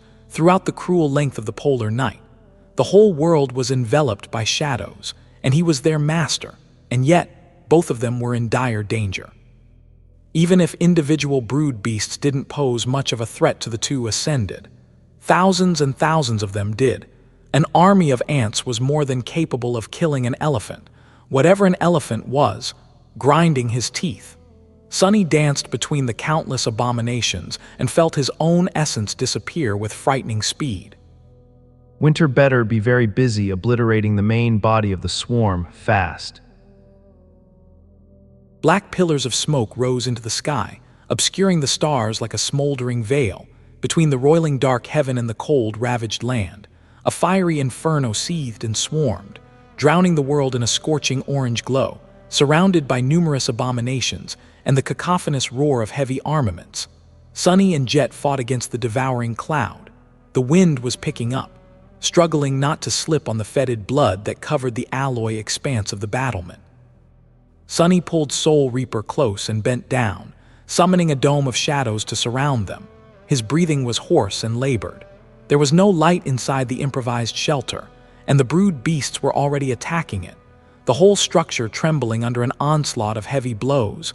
Worse still, he didn't dare to sustain the barrier for more than a few seconds, afraid that the swarm would lose interest and shift its attention to the city beyond. I won't last much longer. Master Jet was uncomfortably close, her physical state as battered and bloodied as his. Her chest rose and fell erratically, betraying the same level of exhaustion. Nevertheless, her voice sounded calm. You can't fight anymore. He shook his head, then spoke after realizing that she probably couldn't see him. No, not that. The charm. I don't have enough essence left to keep it active for long. She lingered for a moment. Do what you can after that. Let's see what fate has in store. Sunny winced at her choice of words, then considered if it was time to summon Nightmare. The black steed would be helpful in surviving the tide of brood beasts, but the two of them weren't at the point of needing to be rescued yet. It was supplying the dying wish with essence that was the problem. Nightmare was also large and lacked armor. His main defense was speed and viciousness, which wouldn't protect him against the swarm if the Shadow Stallion sustained heavy wounds today. Sunny wouldn't be able to call upon him tomorrow. He glanced at Jet. Back to the slaughter, then. She smiled in the darkness. Ready. He allowed the suffering shadows to lose substance, and the black dome fell apart around them. Always. Immediately, a flood of brood beasts descended upon the two ascended. Sunny and Jet were pushed back to back, unable to move, the jade longsword and the silver glaive blurred, tearing through the ghastly abominations. The smell of blood permeated the air. It was somewhat of a heroic scene, exactly like what he had often seen in dramas and webtoons about Valiant Awakened. Not very practical, though, stuck in one spot and limited in where he could move. Sunny became a perfect target. A strong gale of wind slammed into them, throwing many brood beasts off course. Jet used that moment to lunge forward and brandish her glaive, causing an explosion of frost to spread through the swarm and clear a bit of space around them. Corset. High above, the veil of smoke looked like storm clouds. Sunny was still feeding his essence into the dying wish and sustaining the augmentation of the underworld armament, hoping to buy Winter another minute, maybe half a minute, of time. But the Devouring Cloud seemed to have suddenly learned how to resist Solvin's charm. Without any provocation, the mass of brood beasts shifted, flashing past the two bloodied masters, ignoring the alluring enchantment of the dying wish. They lunged in the direction where Dale's protective barrier still gleamed with mystical energy. Sunny slashed at the nearest abomination, cutting it in half. The other brood beasts simply ignored him and flew away. What the hell? You've slain an awakened beast, brood of the Devouring Cloud. You've received. He ignored the quiet whisper of the spell and stared at the apocalyptic scene of the battlefield. The killing field below the wall was enveloped in flame. The sky was burning with red embers. As well, the main body of the swarm seemed diminished somewhat. Where once there had been an uninterrupted wall of winged horrors, now there was a tattered curtain of them, with vast breaches and gaps in its vile, seething mass. Winter and all the other defenders didn't waste the time he had bought them. The problem, however, was that the flames unleashed by the ascended archer in her initial attack had almost died down, and now, the whole of the Devouring Cloud was advancing on the city. This was a key moment. Winter had to break their advance once and for all, and for that to happen, nothing could interrupt her. Sunny prepared himself, ready to dash toward the position of the rest of the irregulars. God damn it. He could see a dark tentacle of the thin protuberance slamming into Dale's barrier, the wind howling so loudly that it drowned out the thunder of the firing rail guns for a moment. The barrier grew dimmer, but held, for now. A radiant arrow escaped from it, streaking across the killing field and disappearing into the Devouring Cloud. Then, it was as though a large portion of the swarm imploded in on itself. Countless abominations being violently pulled and crushed by an invisible force. However, it was still not enough. Dale's barrier was growing dimmer and dimmer, and the swarm was still advancing, a dozen seconds away from crashing into the defenders of the city.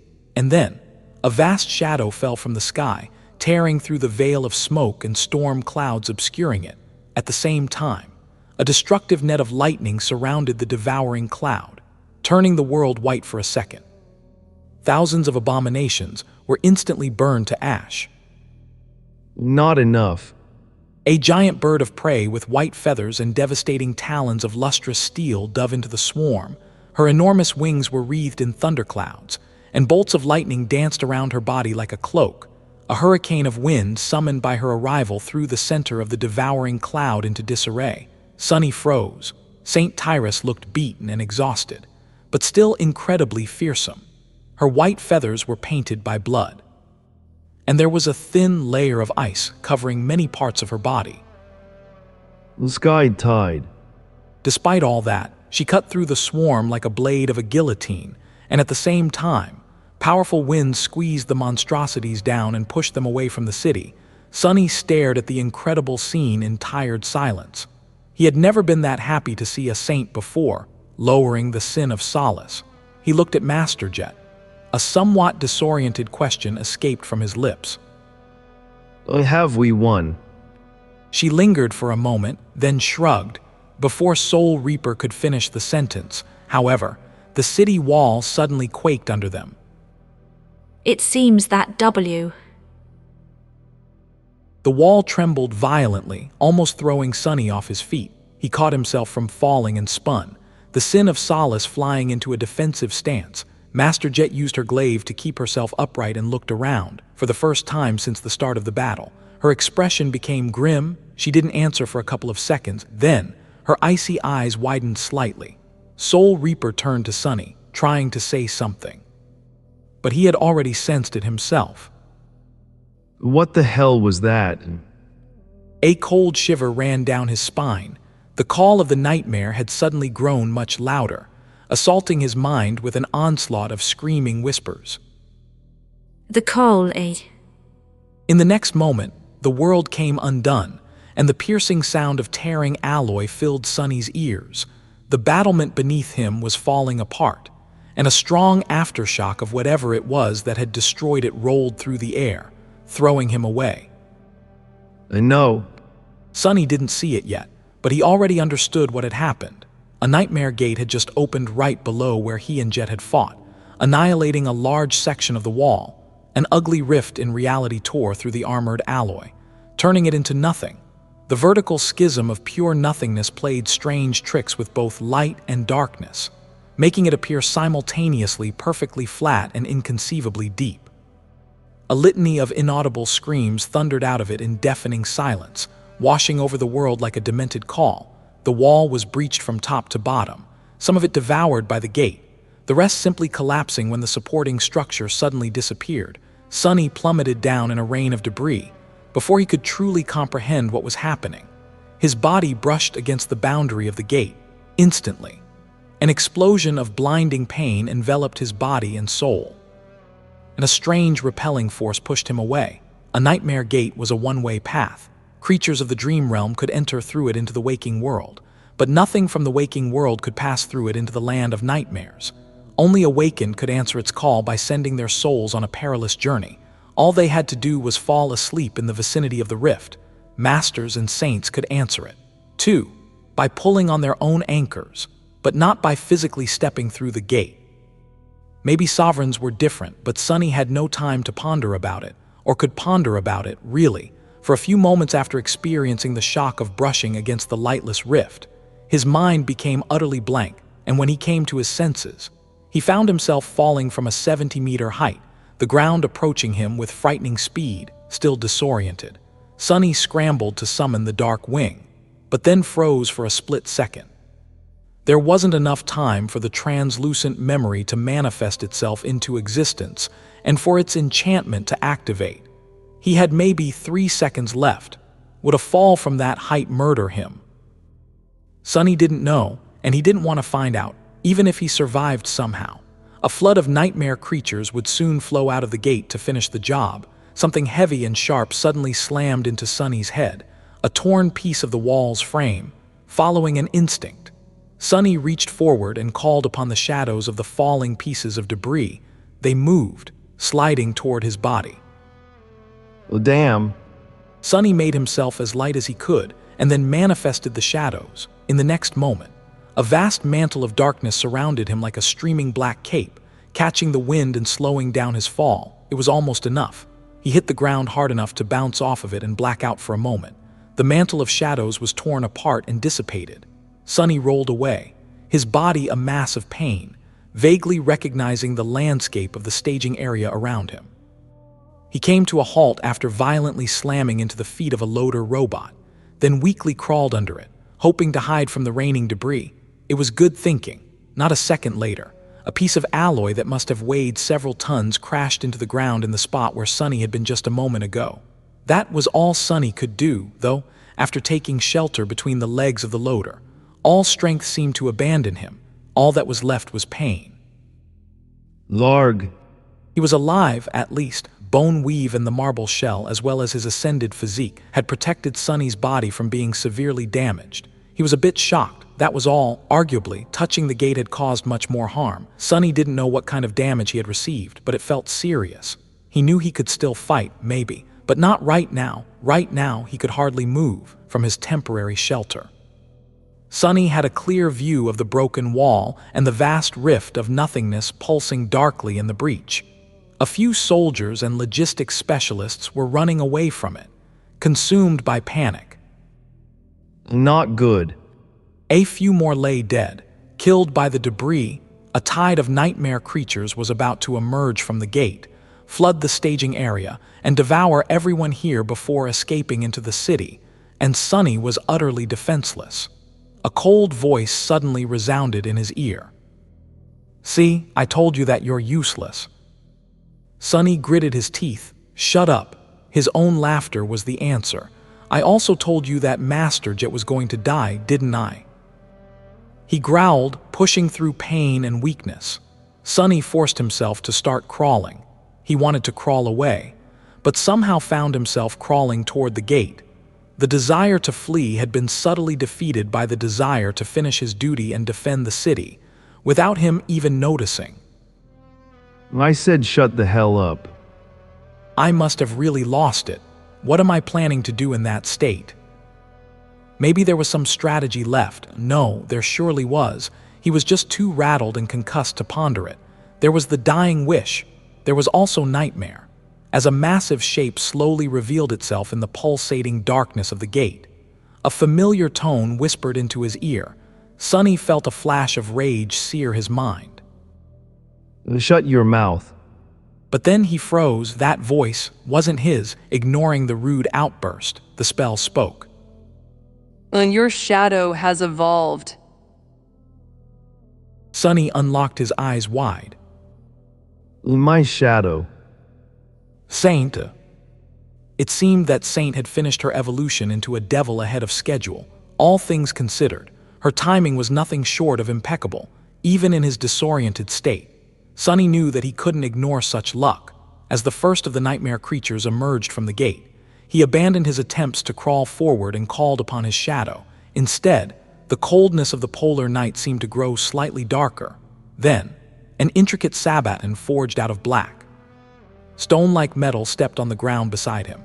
Sonny weakly turned his head to look up at Saint, who was as aloof as ever. His taciturn knight had changed. Initially, she had been roughly the same height as him, becoming taller after evolving into a demon. Now, Saint towered above Sonny, obscured by the beautiful onyx armor. The lines of her stone body were still slender and graceful, but at more than 2 meters of height, the fearsome shadow seemed extremely imposing. Her oppressive presence was worthy of a devil. The black armor itself hadn't changed much.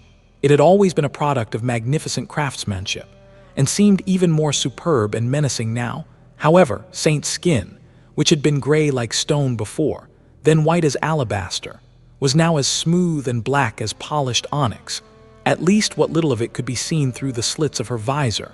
The ruby jewels of her eyes burned with ominous crimson flames. Saint studied the vast rift of the nightmare gate indifferently, then glanced at Sonny. It almost seemed as though she had a lot of questions. He forced out a weak smile. Yeah, stuff happened. I am glad to see you, too. Then, he raised a trembling hand and pointed at the emerging nightmare creatures. Arg, go deal with them if you don't mind. I'll stay here for a bit.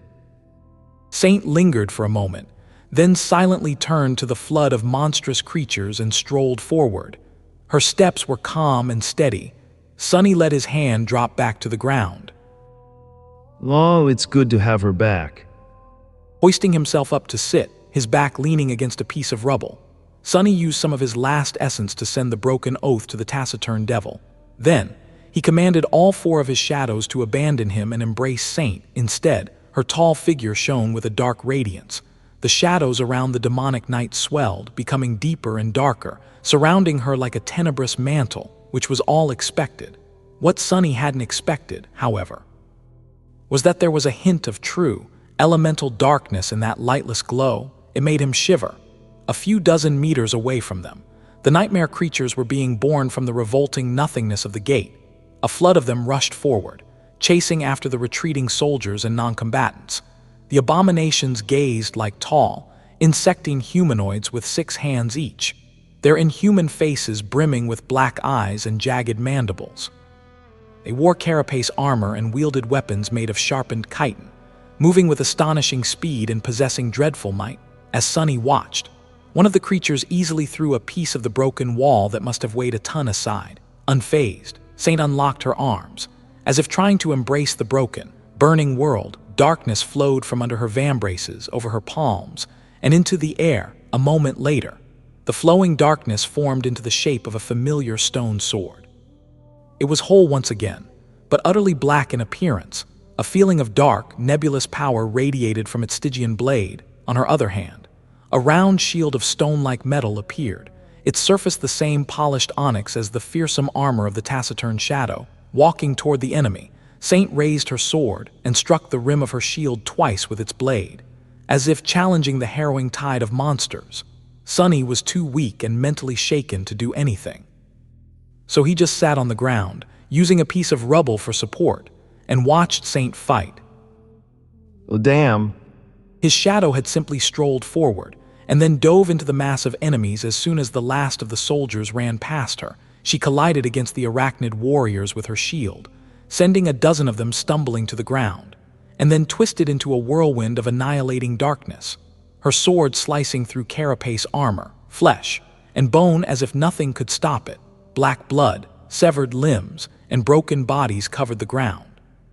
Saint was an ascended devil now, and augmented by all four of Sunny's shadows. The broken oath received the same augmentation, seeping strength and vitality from her enemies. The graceful knight fought with stunning clarity and sublime skill, and yet that wasn't enough to explain why Saint was so deadly and devastating. The abominations weren't weak. It was she who was too strong, too fast, and too tyrannical. A simple evolution of one class couldn't explain the difference. A devil. A devil commands unnatural powers. That's what separates them from demons. Sunny's thoughts were slow and tangled, but he remembered that much. What powers had Saint received? It wasn't like Sunny could be of much use, currently. Might as well take a look. He lingered for a few moments, staring at the fearsome battle that was taking place merely 24 meters or so away from him. Saint was holding back the whole mob of nightmare creatures by herself. For now, he didn't know how long she would last, or whether the abominations would flow past the slaughtering devil to escape into the city. If they did, he would be the first one to die. Sunny gathered his thoughts and activated the healing property of the dying wish first. That, at least, didn't demand any essence, or maybe slowly accumulated it with each kill, creating a hidden reserve. The main effect of the enchantment had been deactivated long ago. A wave of healing energy spread through his body, repairing the damage done to it and lessening the pain. He was still weak, muddled, and suffering, though whatever touching the gate had done to him seemed to be more than a mere physical wound. Next, Sunny summoned Nightmare. He didn't send the Black Stallion to join the battle yet, ordering him to stand guard above his master. Whatever. Somewhat satisfied with these measures, Sunny glanced at Saint again and summoned the runes. Indeed, the wall of the city was breached. A menacing nightmare gate was towering above him, and not too far away. A furious conflict was raging in the rabble of the staging area, and yet, Sunny was staring at the runes that shimmered brightly in the air in front of him. What the hell am I doing? His vision was a little blurry, but the runes were clear and perfectly legible, as if existing outside of reality, which they probably did. Sunny needed a couple of minutes to recover. Anyway. Oh, well. He looked at the field of runes, searching for the names of his shadows. A new string of them replaced the old one, Onyx Saint. Onyx? That had a nice ring to it. Marble Saint had turned into Onyx Saint. Was his marble shell going to evolve into the onyx shell, as well, once he transcended? Sunny would have loved to pursue that train of thought, but unfortunately, he couldn't. His thoughts were slow and erratic, refusing to consider anything too complicated. Giving up, he concentrated on the runes of Saint's name and started to read the descriptions. Shadow, Onyx Saint, Shadow Rank, Ascended, Shadow Class, Devil, Shadow Attributes, Battle Master, Stalwart, Ember of Divinity, Heart of Darkness. Sunny glanced at the mass of attacking arachnid warriors, catching a glimpse of Saint decapitating an especially menacing abomination with a swift slash of her black sword, then sending its body flying into the mob with a strike of her shield, even before the rim of the shield connected with the creature's chest. The blade of the stone sword was already moving to deflect an incoming blow. Heart of Darkness, that's new. He looked back to the runes. Oh, she's not dead yet. Attribute description. A vestige of an ancient darkness dwells in this shadow's heart, granting her tenebrous powers. So, Saint hadn't just destroyed the sphere of black stone in the tunnel. She had taken something from it. Sunny had expected as much. The spark of divinity was also gone, replaced by the ember of divinity. The light of divinity and true darkness now coexisted within Saint, somehow. There was something interesting about that fact. But Sonny, in his pitiful state, couldn't quite point to what. The sounds of the conflict grew louder and a little closer, forcing him to look past the runes nervously and then hurry up. The gate guardian could arrive at any moment. Sonny lowered his gaze. Shadow abilities, weapon sage, underworld armament, mantle of darkness, blade of darkness. The name of the first ability was a bit familiar. He concentrated on it and read. 2 new ones. Ability, mantle of darkness. Ability description. Darkness embraces this shadow. When surrounded by darkness, and true darkness more so, her swiftness and might will increase. Her wounds will be healed, and her heart will grow fuller. Sonny blinked a couple of times. Well, that explains how she's so powerful right now. If there was one thing that Antarctica didn't lack, it was darkness. Although the staging area was usually well lit, most tech nearby had been destroyed by the pulse of the opening gate. Saint was wreathed in shadows. The physical augmentation of the mantle of darkness seemed to be a formidable one, and combined with the embrace of his 4 shadows, it produced a truly terrific result. What made him especially happy was that Saint would also be able to heal herself from now on. At least when surrounded by darkness. That alone was an incredible boon. The last part of the description spoke of her heart, but the rune could also mean soul. Sonny suspected that it alluded to both the true darkness dwelling in Saint's heart and her essence, or whatever it was that the shadow used instead of essence. The point was that its replenishment rate would be increased. These abilities were very similar to what the Black Knight had possessed, with one serious caveat. Unlike the fallen devil of the ruined cathedral, his own ascended devil seemed to possess dual affinity, both to the shadows and to the elemental darkness. Those were supposed to be mutually exclusive, but weren't. In her case, it seemed that Saint's nature as a shadow led to a curious result.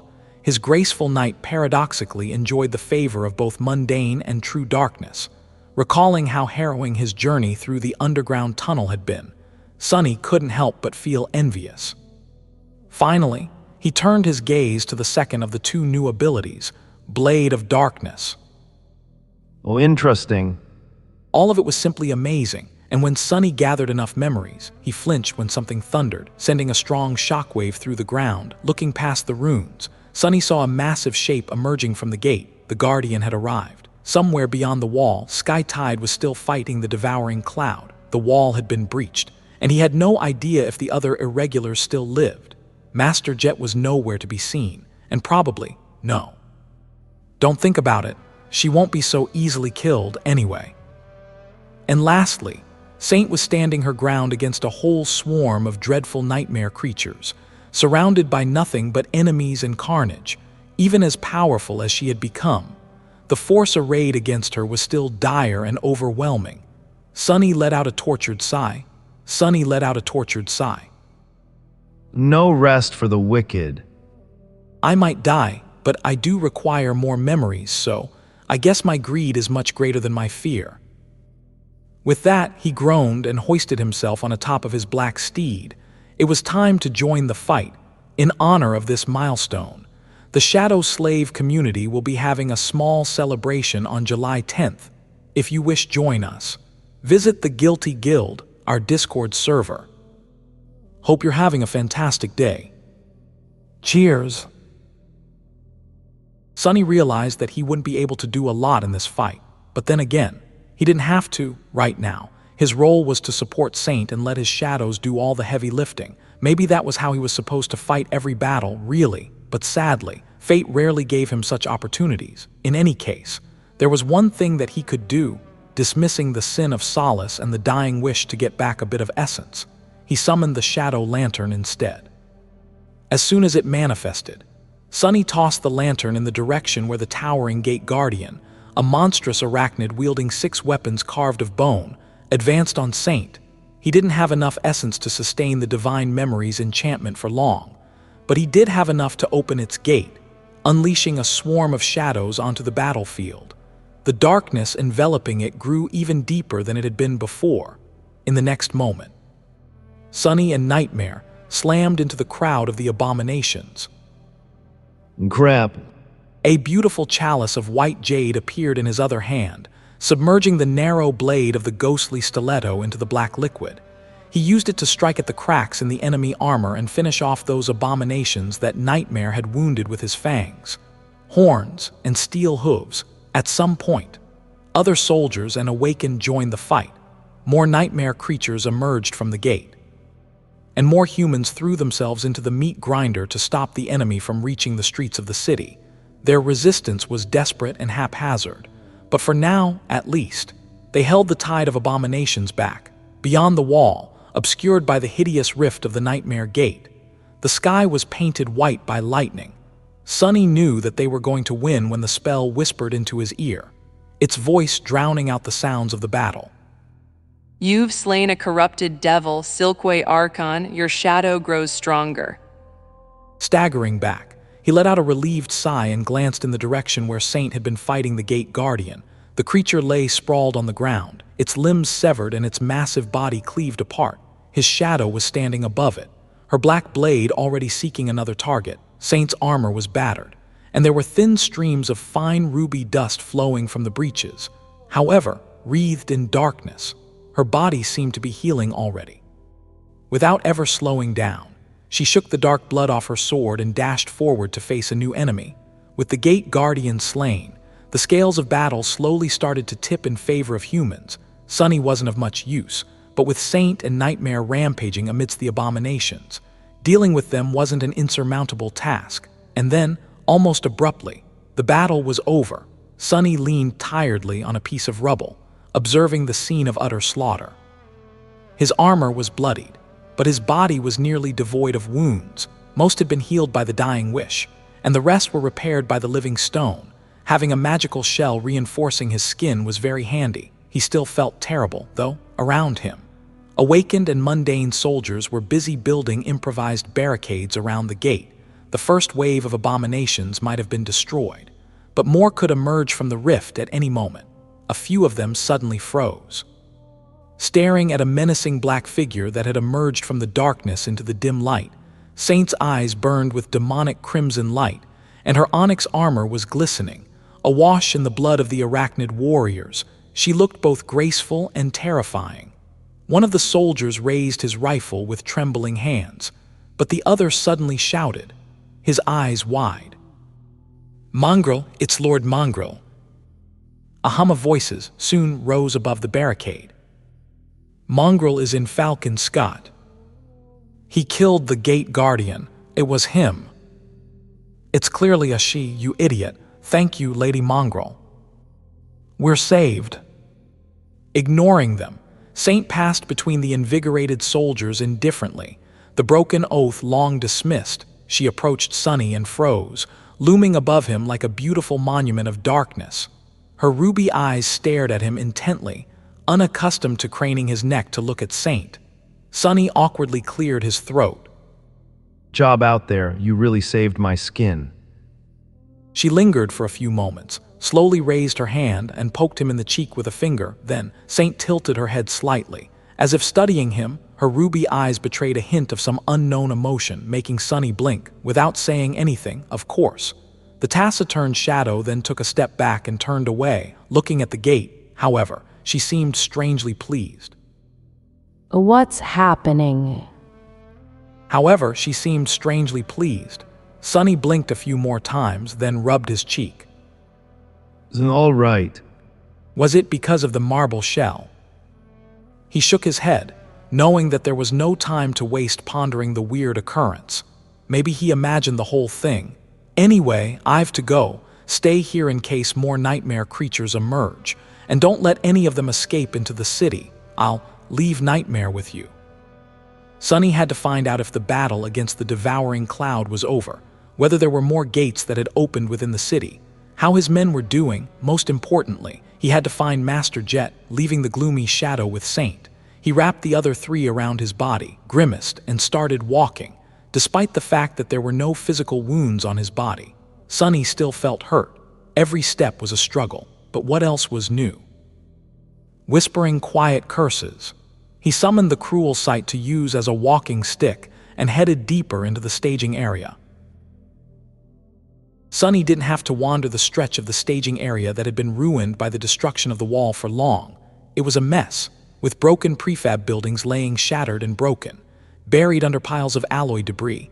Finding anyone here would have been a challenge, before he allowed himself to drown in dark thoughts. However, a familiar black bird appeared from above and landed on a bent steel beam protruding from the ground nearby. The crow waved its wings, clearly agitated and cawed. "Jet or jet." Sunny let out a shaky breath, feeling a lot of relief. If the echo was still here, Soul Reaper couldn't be dead. He took a step toward the bird and asked, Where is she?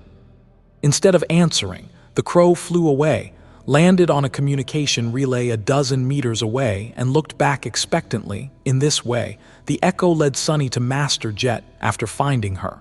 Sunny remained silent for a few moments. Then he coughed. Well, that wasn't what I expected to see. Jet was hanging upside down, her body caught in the jagged mess of torn alloy beams.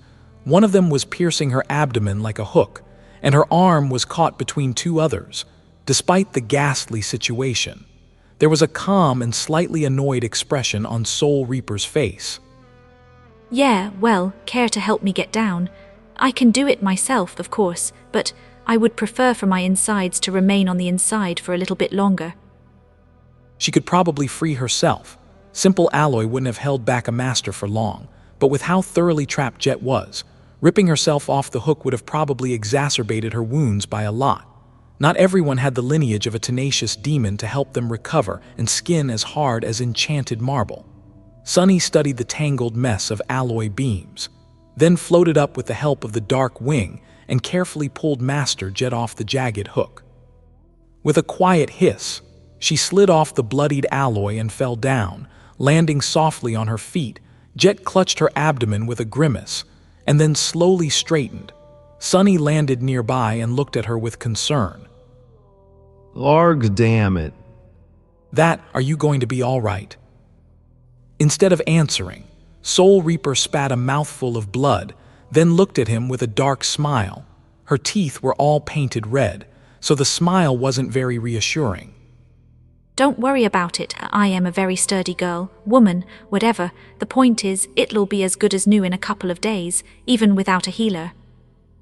Sunny scratched the back of his head, then hesitated for a few moments. Eventually, he said, I was afraid that you died. Master Jet laughed, then winced and clutched her wound tighter. Died? That's the last thing you should be afraid of. Believe me, Sunny, I won't die on this god-forsaken continent. It's impossible. He shook his head at her bravado, then sighed. All right, do you want me to tell you how the battle went? Soul Reaper waved her hand. Crow saw it. A good job handling the gate. I am a bit embarrassed that I wasn't there to help. There are several others that opened either near or within the city. All of them were contained. It's just this particular one that was an unpleasant surprise. The Devouring Cloud also seems to have retreated. For now. She frowned. Sunny nodded with a dark expression. You observed it too, right? A new tyrant must have risen from within the swarm. The damned leeches were acting too purposefully. Master Jet used his shoulder for support and pulled him forward. They slowly walked through the ruins of the staging area, looking like two cripples. Yeah, that's why the Devouring Cloud pulled away before being destroyed. It'll probably be back later. Sunny closed his eyes for a moment. Gods, there are so many priority targets converging on the city. I hoped that we would destroy at least one today. He glanced at Jet, his eyes tired. She simply shrugged. So what do we do now? Go find our people, rest, recover, prepare to repeat the whole thing tomorrow. Indeed, what else was there to do? Life was a constant struggle. Since the wall was broken now, they had to find an elevator that would take them to the proper side of the breach. Even worse, the pulse of the gate had destroyed a lot of fine machinery, so finding a working platform wasn't easy. Eventually, however, they made it to the top of the defensive barrier and returned to the position of the irregulars. The first one they saw was Winter, who sat tiredly on the alloy surface of the battlement. her eyes hidden once again behind the sunglasses. A thin crack ran through one of the lenses. Hearing their steps, she turned her head slightly. A pale smile appeared on her face. The heroes return, you two look like crap. Master Jet scoffed, which caused her to wince once again. Thanks for the compliment. Sunny helped her sit down, then looked around, searching for his cohort, noticing the towering figure of Dorn a dozen or so meters away. He breathed out heavily with relief and asked, his voice almost devoid of tension. So, how did it go? Do we have any casualties? Winter didn't respond, prompting him to look down. Her face was uncharacteristically somber. Sunny felt something cold brush against his heart. The ascended archer sighed, then looked down. What? Winter didn't respond, prompting him to look down. Her face was uncharacteristically somber. Sunny felt something cold brush against his heart.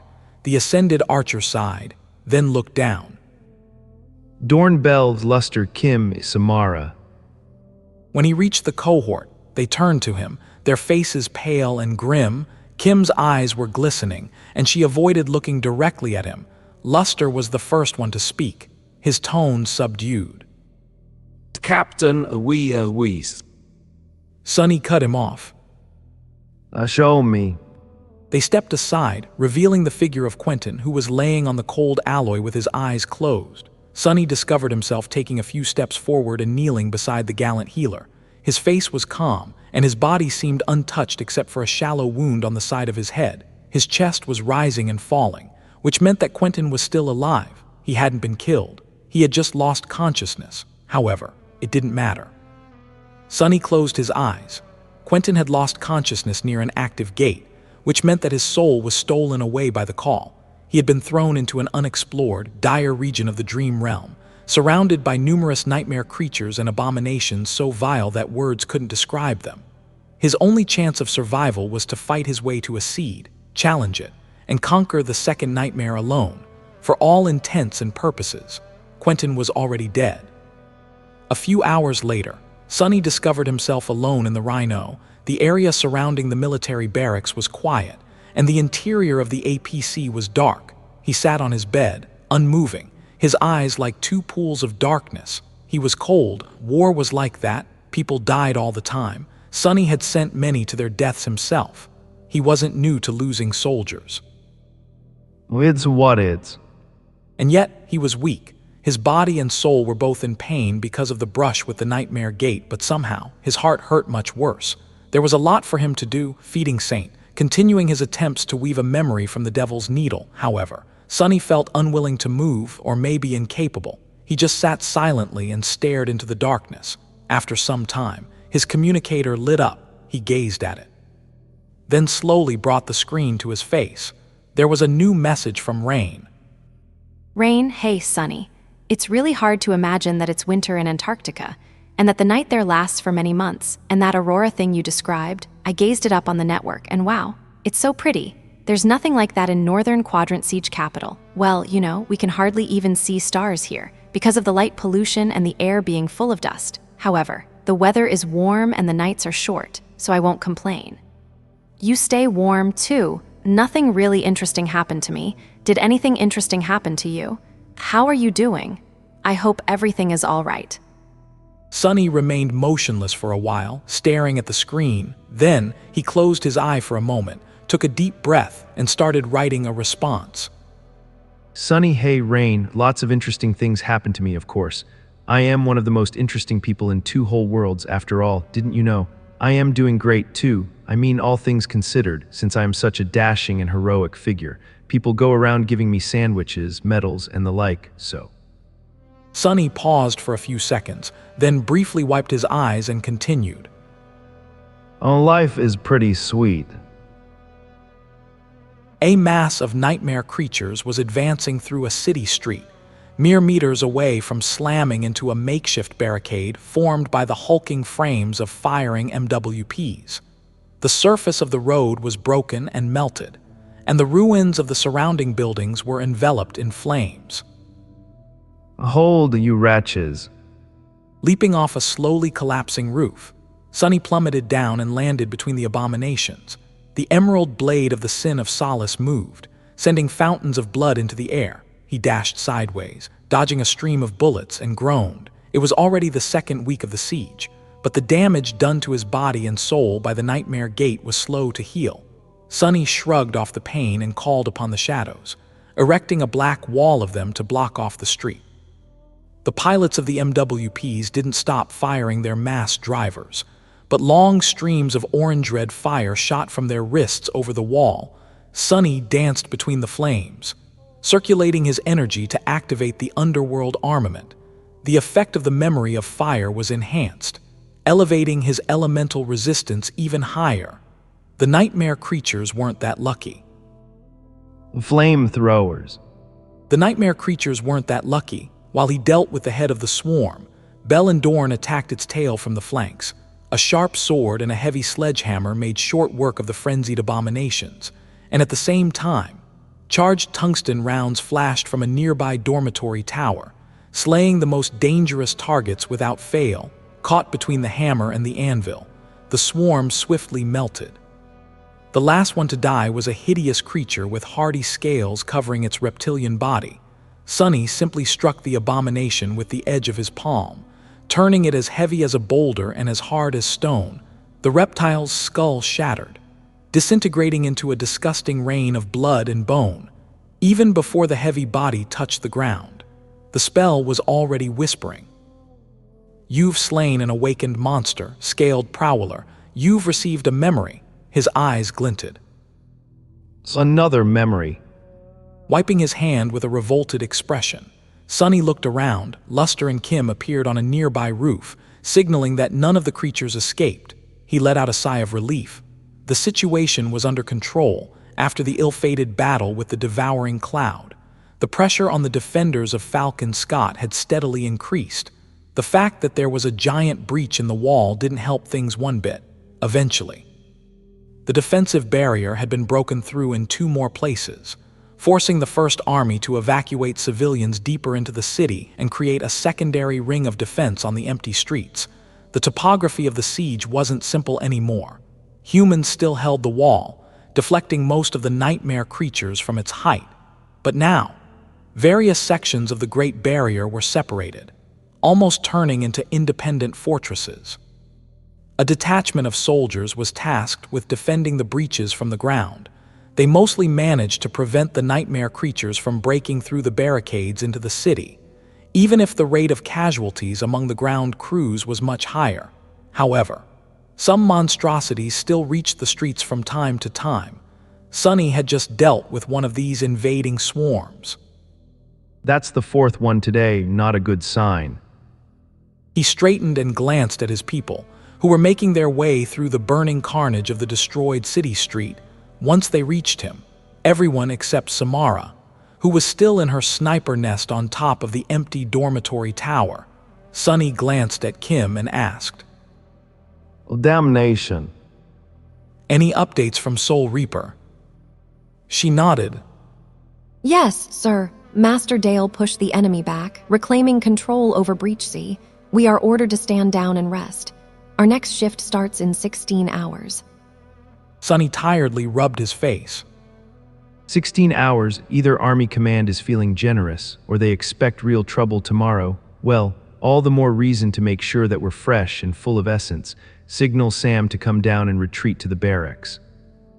He studied his soldiers for a moment, making sure that none of them was wounded. Without a healer in the cohort, recovering between battles had become somewhat tricky. It demanded outside help, at least. Fortunately, the members of the cohort were unscathed. He nodded, letting them go, and turned around. The MWPs stood motionless, the incandescent barrels of their guns glowing in the gloom. The coolant liquid was dripping down. Evaporation into clouds of haze.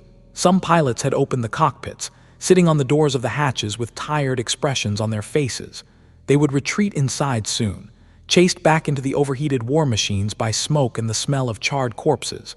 But, for now at least, the soldiers were enjoying the short moment of respite in the coldness of the never-ending night.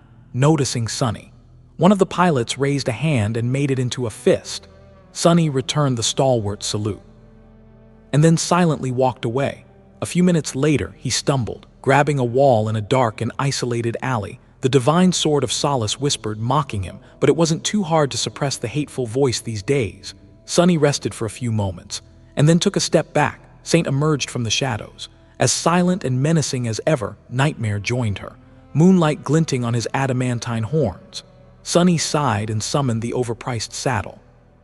Fastening its straps on the black stallion, he glanced at the two shadows and said, You know what to do. I'll return in 16 hours. Be cautious today. Chances are we'll have to go all out tomorrow. Saint nodded indifferently, then mounted the dark destrier and outstretched a hand. Sonny placed the hilt of the divine sword of solace into it, at the same time sending two of his phantoms forth. Then, he watched the taciturn knight leave as she headed in the direction of the wall. These days, the two of them worked in shifts. If the devil of Antarctica wasn't defending Falcon Scott, the guardian angel of Antarctica did. Millions of people had already been evacuated from the doomed city, but millions more remained. The siege capital couldn't be allowed to fall. Yet, Sonny coughed some more, uttered a quiet curse, and walked in the opposite direction of where Saint had left. As he walked through the empty streets, Sonny breathed in the cold winter air and tried to calm his wildly beating heart. He shouldn't have been that fatigued, but he was. The strange ailment tormenting him had become less severe in the last couple of days. However, it wasn't gone yet. Lol and curse it. Sonny grimaced, then noticed a group of soldiers ahead and forced himself to put on the mask of a confident commander. Mundane humans looked up to masters, and if they saw one walking around with hollow eyes and a troubled expression, their morale would suffer. He had never thought that being preoccupied with concerns about people's morale would become something he bothered with. Yet here he was. As Sonny walked closer, he heard bits and pieces of their conversation. I saw Mongrel fight yesterday. Gods, he truly is a fiend. My whole unit would have been dead if not for him. I wish I could thank the man. But he's definitely not from the First Army. Maybe he's a legacy from a local Antarctica clan. No, haven't you heard the rumors? Mongrel is that master from the first irregular company, the devil. You lost your damn mind, fool. Mongrel is like 2 meters tall, while Master Sunless is on the shorter side. Believe me, I saw them side by side, the day the wall was first breached. Also, Mongrel is definitely a woman. Yeah, I saw it too. She even caressed his cheek. Well, more like poked it. Wait, guys, do you think there's something going on between them? You're all idiots. Mongrel is obviously several people. Usually, hearing such conversations amused Sonny, but this time he remained detached and indifferent. The soldiers grew silent when he approached, straightened, and then bowed respectfully. He nodded at them in passing and continued on his way. Uncaring, Sonny summoned the runes and glanced at the description of Saint, shadow fragments. 185-200. But that reminds me. Shadow fragments. 185-200, so close, with the 2 memories he received today, one from an awakened monster, the other from a fallen beast. The counter would increase by 2 fragments, bringing it to 187. From here, he only needed 13 more for Saint to transcend.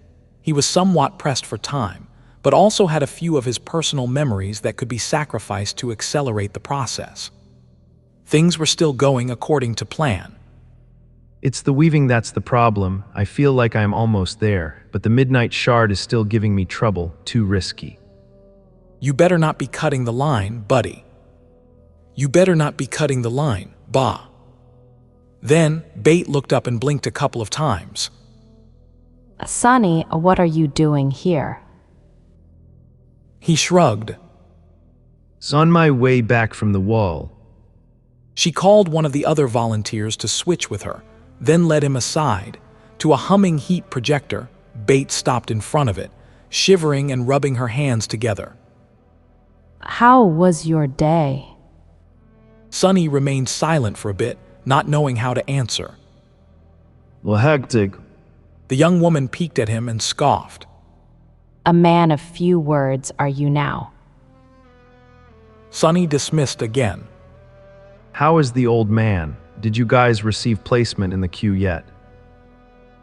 Bate sighed. People say that another ship went down in the strait. So many placements were postponed again. As for Professor, he's doing fine. The Army got him consulting on how to upgrade the communication array, so he has something to do, at least. She looked at him questioningly. Sonny hesitated, then slowly shook his head. Are you coming over today? No, there's a lot I've to do. Also, my gut tells me that tomorrow will be a tough day. Your dormitory is away from the wall, but still, be careful. Well, you know the drill. The young woman turned back to the heat projector. Then, she suddenly opened the bag hanging over her shoulder, scrounged in it, and took out a tube of toothpaste. Yeah. Sonny blinked a couple of times. Here, you forgot this last time. I didn't forget it. I left it for you because I know that the supply chain is in shambles. Bate tilted her head and looked at him fiercely. Oh, you think I can't get us some toothpaste? Sonny laughed. I mean, if you're so principled, then why are you not returning 2 cans of coffee I left in your dormitory as well? The young woman looked down, her cheeks turning slightly red. What cans of coffee? I haven't seen anything of the sort. Sonny nodded a couple of times and gently pushed the toothpaste away.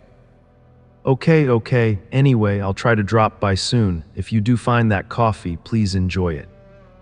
He farewelled Bate an awkward farewell and strolled away, feeling slightly refreshed. Here in the city proper, public transportation was still functioning. There were military vehicles rolling down the streets as well. It didn't take him long to reach the barracks. Entering the Rhino, Sonny gazed around, his gaze pausing on one of the closed sleeping pods. Then, he strolled to the back of the APC, hauled the Devil's Needle from its place on the floor of the armory, and sighed. 15 hours left, but I probably should sleep for at least a couple. Shaking his head, he got to work.